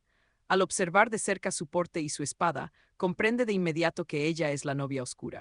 Adrián guarda silencio mientras la Novia Oscura se acerca e intenta negar desesperadamente el hecho de que él sea el tal Mateo. La Novia Oscura suspira profundamente y le dice que su actitud le resulta insoportablemente molesta y bastante tediosa. Sujeta su arma con firmeza, lista para desenvainar el acero oscuro en cualquier momento si es necesario. Adrián empuña su aguja listo para contraatacar, pero antes de que pueda darse cuenta de lo que ocurre, la Novia Oscura ya se ha abalanzado sobre él. Ella le pone el filo de la espada directamente en el cuello, demostrándole que podría haber terminado con su vida en ese mismo instante sin esfuerzo alguno. La guerrera le ordena dejar de perder el tiempo, pues sabe que él es a quien llaman Mateo debido a los detalles tan obvios que lo delatan. Sin embargo, le dice que no tiene nada que temer, ya que solo ha venido para hacerle una propuesta personal muy importante. Adrián le pregunta de qué se trata y ella le sugiere que abandone el duelo, ya que seguir adelante con la pelea sería una completa estupidez. Ella desea preservar su futuro brillante, pero tú y yo sabemos muy bien que el verdadero caos está a punto de estallar. Atentos porque vais a flipar con este duelo. Aram pregunta qué pasará si insiste en luchar, y la Novia Negra le responde con frialdad absoluta que tendría que pagar el precio. Esa misma noche, un Aram preocupado se dirige al Muro de los Héroes para ver a Tom. Tom se sorprende al verle tan tarde y le pregunta qué hace allí a esas horas intempestivas. Aram se disculpa por aparecer sin avisar, sabiendo que es de mala educación, pero tiene una petición muy descarada. Con un rostro serio y decidido, Aram le pide a Tom si hay alguna forma de tomar prestada una espada. Tras la visita de la Novia Negra, Liam la observa marchar con admiración, sintiendo que su talento se desperdicia hoy. Explica que la mayoría de espadachines chocan contra un muro, pero ella es diferente, nada detiene su increíble crecimiento. Con solo un pequeño empujón, podría ascender al siguiente reino, convirtiéndola en un genio que nace una vez cada generación. Al escuchar tales elogios de Liam, que rara vez felicita a nadie, Aram se queda totalmente de piedra. Fijaos bien aquí. Recordando cómo ella casi lo decapita, se da cuenta de que la brecha entre ambos es sencillamente abismal. Sin embargo, rendirse no entra en su vocabulario, así que toma la firme decisión de enfrentarse a ella. Como Aram se niega a retirarse, Liam le insta a buscar la segunda espada. Esa noche, Aram se reúne finalmente con Tom en el salón y pide el arma prestada. Tom duda antes de preguntarle si esto tiene algo que ver con su duelo contra la Novia Negra. Aram se queda atónito al ver que Tom ya se ha enterado de todo. Tom le aclara que la noticia del combate ha corrido como la pólvora, pues se enfrentan los dos gladiadores más prometedores de toda la región. Pero Tom ve lo que ocurre entre bambalinas. La arena no está promocionando a Aran, sino que claramente le están tendiendo una trampa mortal. Tom intenta que entre en razón, explicando que ella es un prodigio absoluto del continente del Este, al que no debería enfrentarse todavía por su propio bien. Es una graduada de élite de las 3 grandes academias de los Reinos de Hierro y una fuerza invicta allí. Por eso Tom cree firmemente que no es el momento de encarar a una luchadora tan pavorosa, aunque Aran sea un excelente guerrero con muchísimo potencial y talento natural puro. Le aconseja de nuevo ganar experiencia en otras batallas y desafiarla cuando tenga la fuerza necesaria para soportar tal poder. Cree que es la única forma de dar un espectáculo asombroso y sobre todo salir con vida. Aran reflexiona brevemente sobre las palabras de Tom y simplemente le agradece mucho su sincero consejo. Sé lo que estáis pensando. Como un auténtico pícaro, Aran activa su técnica secreta, una manipulación emocional que os va a dejar helados. Con las manos temblorosas y una voz quebrada, ofrece una actuación tan convincente que merecería ganar un premio. Admite que está aterrorizado, pero afirma con rotundidad que no quiere huir del miedo. Entonces pide prestada la espada del salón, diciendo que los espíritus de los antiguos guerreros le darán valor. Para cerrar el trato, propone un pacto justo: si sobrevive, se ganará la espada por mérito propio, y si muere, Tom podrá recuperarla directamente de su cadáver. Y por si eso no fuera suficiente, Aran se guarda un último movimiento bajo la manga, actuando como si aceptara el rechazo sin rechistar. Tras dudarlo mucho, Tom se rinde y acepta saltarse todas las reglas por él. Cree que Aran posee el espíritu de un verdadero luchador, haciéndole digno de esta excepción. En lugar de salir del personaje, Aran insiste aún más, preguntando de nuevo si no causará problemas. Esto acaba por rematar a Tom, que le asegura confianza total. A estas alturas, Tom ya está emocionalmente vendido. Aran se inclina repetidamente en agradecimiento mientras Liam lo observa todo desde un lado, muy entretenido. Comenta incluso que Aran tiene más talento actuando que con la espada y podría haberse hecho rico en el teatro.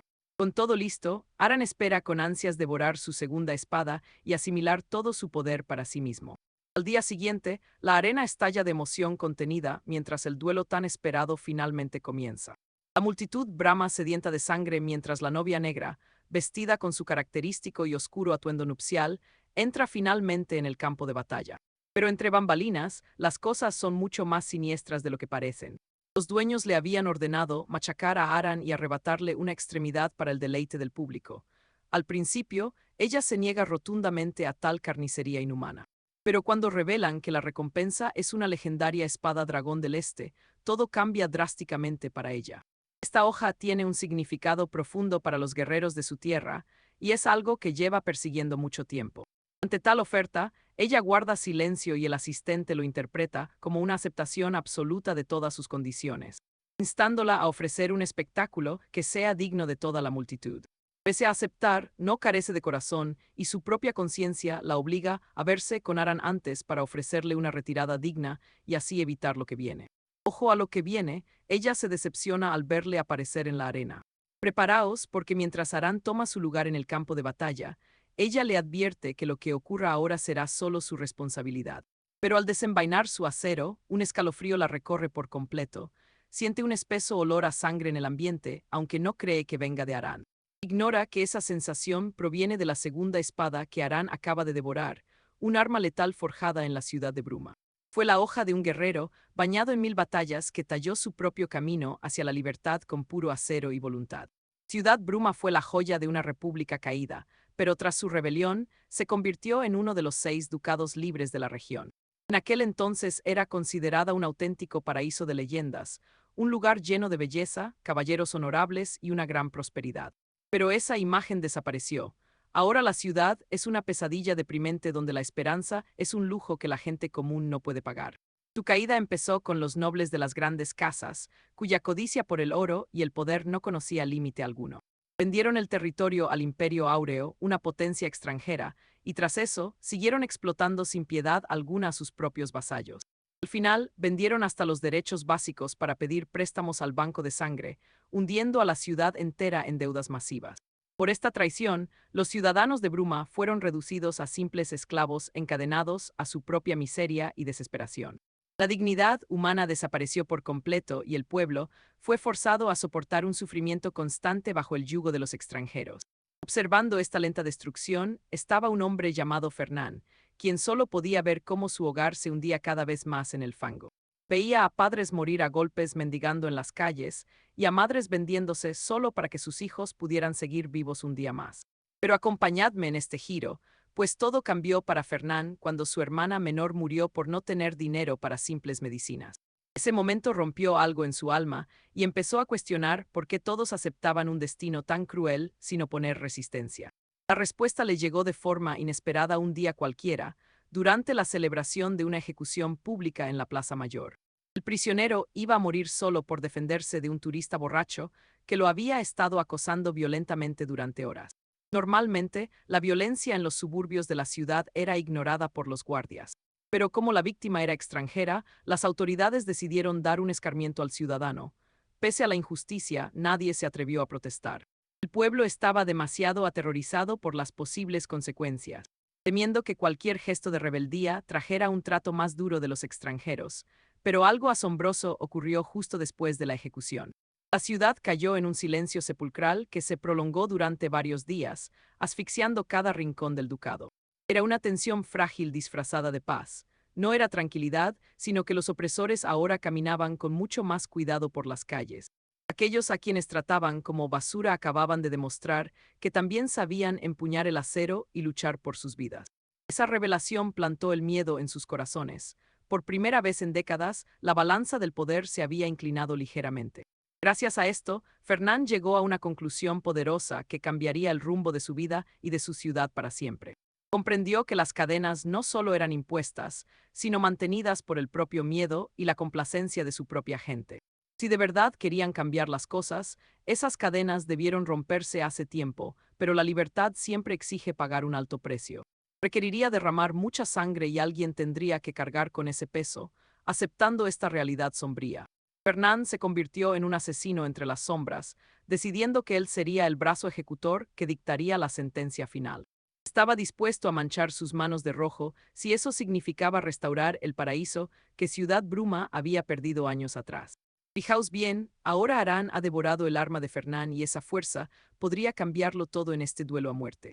Poco después, el anunciador sale al estrado y declara el inicio de la gran batalla, desatando la locura y los gritos del público. La dama sombría estudia en silencio el aura de Arán, recordando que al principio parecía un simple mercenario, pero ahora su aura emana el olor de un río de sangre desbordado. Nota que Arán ahora se mueve como un asesino envuelto en oscuridad. Sigue observándolo, intentando descifrar su secreto, pero no encuentra respuestas. Es incapaz de entender cómo ha ocurrido esta transformación tan bizarra y aterradora ante sus propios ojos. Lo mira fijamente, intentando comprender qué ha cambiado exactamente, pero nada de lo que ve tiene sentido alguno en su cabeza. La diferencia entre el hombre de ayer y este guerrero es abismal, dejándola totalmente descolocada en medio del combate. Aún así, aparta esas dudas de su mente y decide lanzarse con todo para acabar con él de una vez por todas. Sin dudar, arremete con una estocada veloz y precisa, confiando en que su espada atravesará su defensa al instante.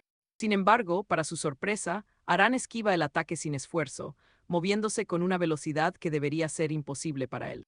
Esto la desorienta por completo. Apenas anoche sus movimientos eran torpes y lentos, incapaces de suponer un reto real para su técnica. Confiad en mí, tras ver este despliegue sabemos que Arán ya no es el mismo. Logrará ganar este combate épico. Prestad atención, porque Adrián ahora se mueve como una persona totalmente distinta, antes de que la viuda de Ébano pueda siquiera reaccionar. Adrián acorta la distancia, atacando con la aguja en una mano y la espada del asesino en la otra. Al chocar sus aceros, la viuda de Ébano empieza a notar algo que resulta todavía más inquietante. Su respiración y el flujo de sus movimientos parecen antinaturales, como si pertenecieran a un guerrero totalmente distinto. El intercambio sigue y Adrián mantiene el ritmo, igualando sus golpes. Esto aumenta la confusión de la mujer. Frente a ella ya no está aquel luchador novato e inexperto del principio del combate, sino algo mucho más peligroso que la obliga a cuestionarse qué es Adrián en realidad ahora mismo. Adrián ignora sus dudas y sigue devolviendo ataques mientras esquiva con precisión, forzando a la viuda a analizarlo. Ella nota pronto que sus movimientos son inusuales, pues lucha como mercenario y asesino al mismo tiempo. Sus tácticas cambian constantemente sin ninguna pausa, haciendo que sea imposible predecir cuál será su siguiente movimiento. Fijaos bien, porque esta transición perfecta entre estilos rompe el ritmo de la mujer y le da la ventaja. Hasta él mismo nota su gran mejora, dándose cuenta de que ya ha superado el nivel de principiante. Pero a pesar de lo impresionante que parece, Adrián sabe que esto solo es una actuación bastante temeraria. Es consciente de que está forzando movimientos que no son suyos, y su miedo pronto se vuelve realidad. La viuda de ébano se adapta gradualmente y rompe su ritmo de combate, haciéndolo retroceder poco a poco. Tras analizarlo, le pregunta fríamente si tiene más trucos, dejando claro que ya ha descifrado su estrategia. Al mismo tiempo, el público en las gradas estalla de emoción por lo que está viendo. Están impactados de que un guerrero de rango cobre como Adrián resista ante la invicta viuda de ébano. Sus victorias recientes llamaron la atención y ahora muchos apuestan por su supervivencia en este duelo mortal. Algunos creen que podría ganar, mientras otros juran que un novato jamás derrotará a alguien tan despiadada. Aún así, los gritos aumentan y algunos de los espectadores comienzan a apoyarlo con mucho fervor, mientras otros solo esperan que al menos muera de forma épica y no como una rata callejera. Pese a los vítores, Adrián está inquieto, siente la sed de sangre y el hedor de la espada colmillo. En ese instante, Lionel le urge a que acepte las sensaciones de la aguja del mercenario y la daga del asesino. Explica que, aunque sus vidas fueran distintas, ambas armas comparten exactamente el mismo propósito final. Fueron creadas para enfrentar enemigos más fuertes, siendo espadas que nacieron de la lucha más pura. Pero Lionel advierte que absorber la vida de un asesino será difícil y podría acabar consumiéndolo por completo. Le aconseja entender la vida de Colmillo, aceptarla sin miedo y hacerla suya de una vez. Con esas palabras, Adrián respira hondo. El mana fluye en su interior, ayudándole a recuperar la compostura. Lionel le dice que la batalla empieza. Creedme, ahora es cuando todo se vuelve una locura. Explica que la viuda de ébano ya analizó sus habilidades y que ahora no se contendrá más. A partir de este preciso momento, ella luchará con toda su seriedad y poder real. Adrián comprende la gravedad del asunto al no tener donde esconderse en la arena, lo cual es una gran desventaja porque la fuerza de un asesino reside en las sombras. Además, la viuda está concentrada y él ha perdido el factor sorpresa, sin ninguna ventaja clara. Concluye que su única opción es ganar distancia y aguantar hasta que pasen los 3 minutos reglamentarios. Actuando rápido, Adrián retrocede varios pasos, ampliando de forma notable el hueco entre los dos combatientes. Sin embargo, al segundo siguiente, la viuda de ébano acorta la distancia al instante, dejándolo totalmente atónito. Desde el palco, Tomás observa sin sorpresa, sabiendo que Adrián aún no entiende al caminante del filo. A ese nivel, los guerreros proyectan su mana hacia afuera, creando un camino que domina ataque y defensa. Pero lo más importante es que ese poder fluye internamente, elevando sus capacidades físicas a niveles sobrehumanos. De inmediato, la viuda de ébano comienza su asalto implacable contra el joven guerrero, obligando a Adrián a defenderse desesperadamente mientras lucha simplemente por seguirle el paso a la mujer. Él nota que ella se contenía antes, pues su velocidad y fuerza actuales superan todo lo vivido. Adrián busca una apertura, pero no encuentra nada. Vosotros y yo sabemos que esto pinta muy mal. Adrián nota que, a diferencia de otros guerreros que dejan huecos al atacar, su esgrima es perfecta. Cada movimiento se une al siguiente sin dejar espacio para contraatacar. Amigos, fijaos bien, para Adrián este estilo de lucha no es una pelea, es puro arte. Cada estocada fluye como la pincelada de un gran maestro, convirtiendo el campo de batalla en un lienzo donde ella crea la perfección absoluta con su espada. Incluso mientras sufre, Adrián sigue buscando desesperadamente una salida mientras es acosado por la guerrera. Cuando recibe otro golpe brutal, lo bloquea con todo usando la aguja del mercenario y la hoja del asesino. Hasta don Rodrigo queda impactado al ver la técnica de la Dama de Negro, explicando que los guerreros de las tierras de Oriente practican artes marciales, una forma de combate mística que alinea sus movimientos con la propia naturaleza. Su paso es ligero como una pluma y cada estocada es tan grácil que dibuja un camino de muerte en el aire. Cada golpe cae como una ola y solo se detiene al impactar al rival. Adrián sigue esquivando esos tajos impecables por los pelos.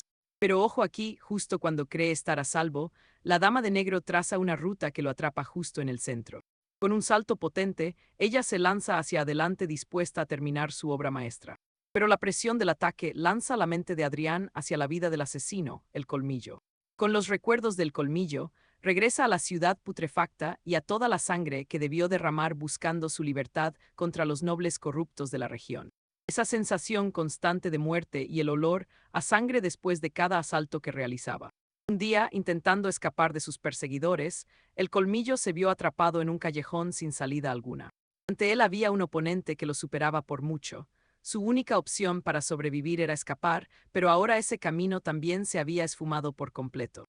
Mientras su enemigo prepara el golpe decisivo, el colmillo comprende que su vida finalmente ha llegado a su fin. Sin embargo, mientras el rival se abalanza sobre él, ocurre algo que solo puede llamarse milagro. Vio una pequeña grieta, ese instinto que le había ayudado a escapar de la muerte en tantas otras ocasiones. Cuando el enemigo golpea, el colmillo lo esquiva por milagro y se prepara para contraatacar usando ese mismo hueco. En ese mismo instante, Adrián termina de asimilar aquel recuerdo y halla un hueco contra la dama de negro. De inmediato la golpea en el hombro, haciéndola sangrar ante todos. Ella queda totalmente sorprendida mientras Adrián se desliza rápidamente hacia el otro lado. Por fin comprende cómo los asesinos logran sobrevivir incluso en las situaciones más extremas y locas. Aunque claro, no lo habría logrado solo, sino gracias a los recuerdos de un asesino genio. La dama de negro no puede creer que Adrián haya roto su defensa perfecta en cuestión de segundos. Pero el golpe brutal que le dio en las costillas la convence de que él ya ha llegado al final del camino. Adrián se queda paralizado al sentir un dolor punzante y terrible en su abdomen. Nota que la dama de negro es una oponente abrumadora comparada con el enemigo del colmillo, que también era un espadachín experto.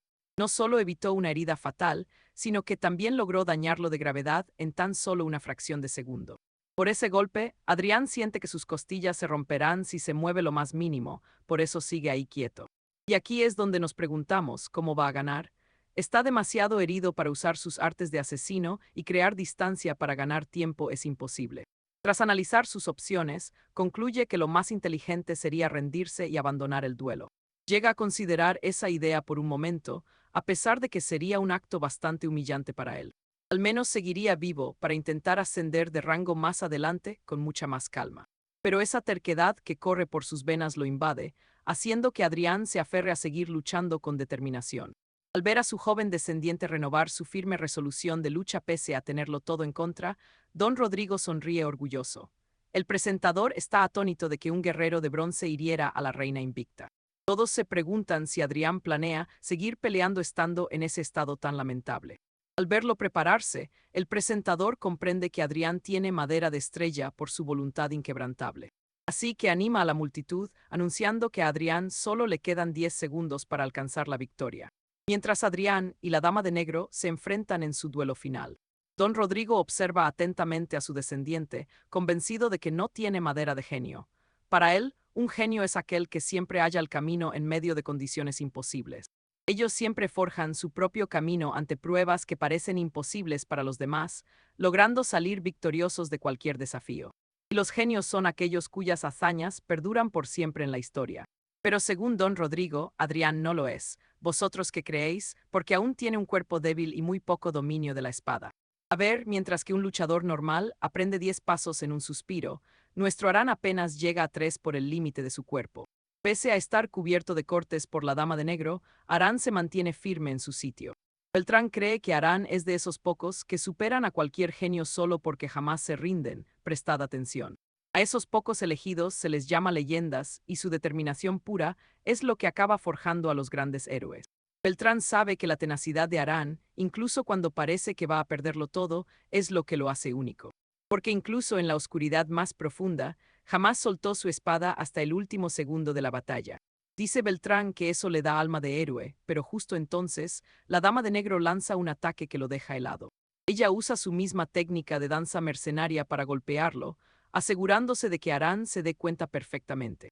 Pero antes de que Arán logre entender qué está pasando realmente, la espada se hunde en su hombro con una herida mortal.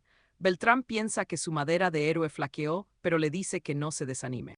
Y fijaos bien, justo cuando Arán se desploma en brazos de la dama con el acero clavado, el juez anuncia que el tiempo terminó y Arán gana. La grada estalla en un grito masivo cuando anuncian que Arán sube al rango de plata y recibirá su medalla. Menudo ascenso se acaba de marcar el chico. Mientras tanto, la dama de negro suelta a Arán y este se desploma contra el suelo mientras ella lo observa en silencio. Aunque le perdonó la vida, la dama admite que le dio una buena paliza, porque cuando empuña el acero no sabe lo que es contenerse. Unos lo llaman talento y otros locura, pero para ella, en el fondo, no es más que pura violencia. Aún así siente una descarga de emoción. Hacía mucho que no enfrentaba a alguien tan capaz y ahora tiene mucha curiosidad por Aran. Justo entonces, una voz mental interrumpe sus pensamientos, recordándole que debe cortarle un miembro a Aran a cambio de la legendaria espada del dragón. El tipo le deja claro que no recibirá su recompensa si no cumple con su parte del trato ahora mismo. Desde la zona VIP, aquel noble despreciable le da instrucciones usando un extraño orbe brillante. Le da una última oportunidad para llevarse el brazo de Aran como trofeo, solo por pura diversión, a cambio de la espada. Yo sé lo que estáis pensando, y sí, tras dudar un poco ella lo manda al cuerno y rompe el vínculo antes de guardar su arma. Con eso decidido, planea marcharse de la ciudad una temporada, pero de repente una luz cegadora estalla frente a sus ojos. La dama de negro intenta comprender qué ocurre mientras siente un aura que le resulta familiar pero muy inquietante. Beltrán se materializa frente a ella. Incluso él parece sorprendido por esto, preguntándose si es por la inconsciencia de Aran o por el combate. Él saluda a la dama, llamándola la pequeña jovencita del oriente. Le dice que ella es de esas raras chamanes orientales capaces de sentir las almas y que poseen una energía divina impresionante. Beltrán se queda maravillado por su agudo instinto, que está a la par de su increíble talento con la espada. Mientras tanto, la dama sigue aturdida, preguntándose si lo que ve es una ilusión. Pero algo le queda claro, y es que el hombre tiene una espada del corazón, una técnica legendaria que solo logran aquellos que alcanzan la cima absoluta del acero. Esa espada del corazón es el símbolo máximo de alguien que ha llegado al nivel de maestro. Ella recuerda que el maestro Carlos estaba rodeado por 10 espadas del corazón tras convertirse en el espadachín más fuerte del mundo. Sin embargo, lo que ve sobre Beltrán la deja totalmente perpleja. Empieza a contar y de decenas pasa a cientos y luego a miles hasta que pierde la cuenta. Al ver que cubren todo el cielo lo observa con mucha atención, incapaz de entender qué clase de criatura es la que se alza ante ella. Notando su dilema, Beltrán le dice que todavía no está preparada para comprender las respuestas a todas sus preguntas, pero la anima diciendo que ella también puede alcanzar ese nivel, conocido como la Tierra de las Espadas o el destino final del acero. Y tal como apareció, aquella visión se desvanece por completo ante sus ojos. Antes de esfumarse, Beltrán dice que espera el día en que vuelvan a verse y hasta la llama Solen, su verdadero nombre. Solen se queda allí pasmada, mientras los recuerdos de las historias que le contaba su padre inundan su mente de golpe. Él le contaba la leyenda de los espadachines que ascienden cuando su poder alcanza los cielos, llegando a la tierra de los inmortales. Explicaba que ese lugar es un paraíso lleno de felicidad, donde los que ya partieron recibirán algún día a sus seres más queridos. Y así nos deja esta historia, con la esperanza de un padre de que su familia vuelva a estar unida en ese lugar eterno. Preparaos, porque hoy vamos a ver cómo Soluna descubre que las leyendas de su padre sobre el dios de la espada eran totalmente reales. Al día siguiente, Soluna busca a Arturo en la enfermería para presentarse formalmente, pero él se queda totalmente confundido cuando ella le pide de rodillas que la deje acompañarlo en su viaje. Él tiene que preguntárselo 2 veces, preguntándose si a la chica se le habrá cruzado un cable tras la brutal batalla que tuvieron en el Coliseo. Sin embargo, Soluna deja claro que piensa quedarse a su lado para ver, oír y experimentar todo lo que él viva. Le dice que seguirle es la vía más rápida para cumplir su sueño de dominar la espada y prácticamente le ruega que le dé su permiso oficial. Arturo la mira totalmente incrédulo, pensando si esto es una estafa nueva, porque no le cuadra para nada que la invencible novia de negro quiera seguir a un espantapájaros debilucho como él. Al verlo nervioso, Don Liam le cuenta lo que pasó con Soluna tras su desmayo y presume orgulloso de que la chica ha caído rendida ante su arrollador y eterno carisma de caballero legendario. Arturo casi siente náuseas al ver a su antepasado comportarse como un payaso recién salido de una taberna de mala muerte. El viejo sigue fardando de que, desde tiempos remotos, los espadachines se convertían en sus lacayos con solo ver su sombra proyectada en el suelo. Aquí viene lo bueno, pues le dice que a su edad Arturo debería estar disfrutando del amor con chicas como Soluna en vez de perseguir venganza y sangre. Lamentablemente, como el destino ha empujado a Arturo por la senda del acero, Don Liam le aconseja que se olvide de cualquier distracción romántica ahora mismo. Dice que aferrarse a esos sentimientos solo lo frenará y acabará convirtiéndolo en alguien débil ante sus enemigos. Liam le recuerda que es el último heredero de la caravana y debe vengar a los suyos, así que le pide que valore fríamente si el talento de Soluna como guerrera merece la pena. Arturo la observa en silencio y nota que es una aliada valiosa que quiere jurarle lealtad eterna. Y como Don Liam también reconoce su destreza, Soluna será de gran ayuda para cumplir sus oscuros objetivos finales. Recordando lo buena que fue en combate, Arturo concluye que tenerla cerca le obligará a superarse cada día más. Así que se presenta como es debido y le da la bienvenida como compañera, mientras ella se pone bajo su protección. De camino al castillo Caravana, Arturo quiere aclarar algo antes de llegar y le pide que no se ofenda, explicándole a la joven dama que está metido en una relación tan complicada que ni siquiera puede detallar ahora. Pero lo fundamental es que no puede tener ningún tipo de romance con ella por ahora. El ambiente se vuelve tenso de repente y Arturo añade que está bastante seguro de que Soluna tampoco le mira con esos ojos de enamorada. Aún así, le recuerda que son de sexos opuestos y las cosas podrían cambiar de forma inesperada en el futuro. Por si acaso sucede, Arturo quiere que ella entienda perfectamente su postura actual. Soluna le responde que entiende su preocupación, pero le asegura de inmediato que no hay ninguna necesidad de preocuparse por eso.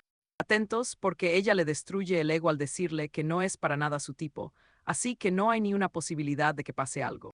Don Liam casi muere de risa al oírlo, pero es que Soluna no se queda ahí y sigue atacando. Dice que prefiere a los hombres más altos que ella, con cuerpos robustos y rasgos faciales muy afilados e intensos. Lo machaca por completo al confesarle que no quiere saber nada de tipos tan delgados y con apariencia tan frágil. Además, dice que Arturo parece demasiado amable, de esos que pedirían perdón incluso si la pelea la hubiera empezado otra persona. Le mete tal repaso que hasta el conductor del carruaje empieza a sudar de pura vergüenza ajena por el pobre Arturo. Soluna le dice que no tiene nada contra él, pero es obvio que no le atrae.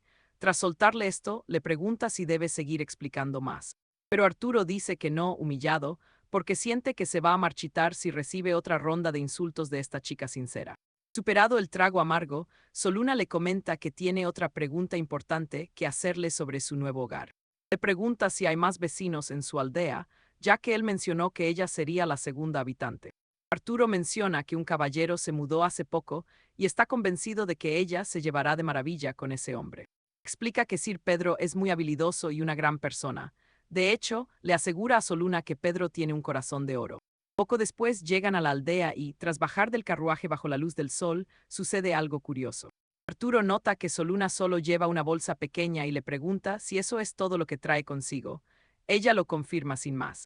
Dice que una espada y raciones para un día le bastan, porque si se le acaban, siempre puede conseguir más por el camino. Por el contrario, ella nota que Arturo lleva el equipaje bastante cargado a sus espaldas. Además, recuerda que en la arena solo tenía una espada, pero ahora carga al menos con 3 dagas nuevas en el cinturón. Arturo explica que su espada se dañó y compró repuestos en la ciudad. Creedme, este viaje juntos va a ser una locura. Preparaos, porque hoy descubriremos cómo Aran ascendió a rango de plata y consiguió el oro para completar su armadura de caballero. Nuestro protagonista está entusiasmado por haber llegado finalmente a Ferroval, la legendaria ciudad de las espadas. Pero al cruzar el umbral del castillo, se topan con una masacre. Sir Patricio aguarda impasible rodeado de cadáveres enemigos. Patricio se sorprende al ver que Aran ha regresado y se disculpa de inmediato por ofrecerles un recibimiento tan sangriento. Comenta que unos invitados no deseados aparecieron de repente, así que no ha tenido tiempo ni de limpiar el desastre. El caballero fija su vista en Solane y le sonríe, reconociendo que ella es la nueva vecina de la que hablaron. Patricio sigue parloteando, pero Aran le corta para que descanse. Julieta observa la carnicería totalmente horrorizada y sin palabras. Aran se acerca avergonzado a Patricio para susurrarle al oído, pues acaba de arruinar la imagen bondadosa que le vendió a Solón. Por otra parte, prestad atención, pues Solón comprende que no es una aldea ordinaria. Patricio explica que hubo varios intrusos mientras estaba fuera. Por suerte, algunos se marcharon tras recibir una advertencia, por lo que el asunto no fue demasiado serio al principio. Sin embargo, hace una semana apareció un grupo totalmente distinto que puso a todo el pueblo en su objetivo. Patricio intentó resolver el conflicto diplomáticamente, pero esos hombres decidieron lanzar un ataque directo ese mismo día. Por eso no tuvo más remedio que eliminarlos a todos, resultando en la escena dantesca que se encontraron al llegar. Informa a Aran de que no son simples bandidos, pues se hacen llamar la temida Hermandad del Lobo Rojo. Aran se asombra. Los nombres que mezclan colores y animales suelen estar reservados para las órdenes de caballería más prestigiosas. Patricio lo confirma. Como antiguo caballero, le resulta un insulto que unos forajidos sin ley intenten imitar su identidad. Pero más allá del orgullo, advierte que esto hace que la situación sea extremadamente peligrosa. Julieta aclara que un grupo así es inmenso. Fijaos bien, porque esto solo significa que el peligro es real. En ese instante, Liam le dice a Aran que este grupo es la presa perfecta para que él pueda entrenar. Con una sonrisa maliciosa, le insta a usar la hoja del colmillo para aniquilar a la hermandad sin ninguna ayuda externa. Sin embargo, Aran siente inquietud. Ya esperaba que Liam tramara alguna misión imposible después de haber estado callado durante tanto tiempo. Rechaza la propuesta al instante, recordando que incluso Patricio, un espadachín errante, tuvo dificultades contra solo unos pocos. No entiende por qué Liam le envía contra toda una organización sin conocer siquiera el alcance real de su fuerza.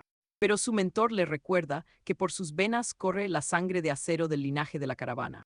Explica que el acero se fortalece con cada golpe y que esta es la oportunidad de dominar su técnica secreta.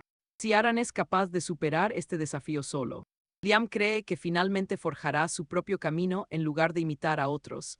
Esa sola promesa convence a nuestro héroe. Y así Aran pide a Patricio la ubicación del escondite. Creedme, lo que viene ahora será una auténtica locura.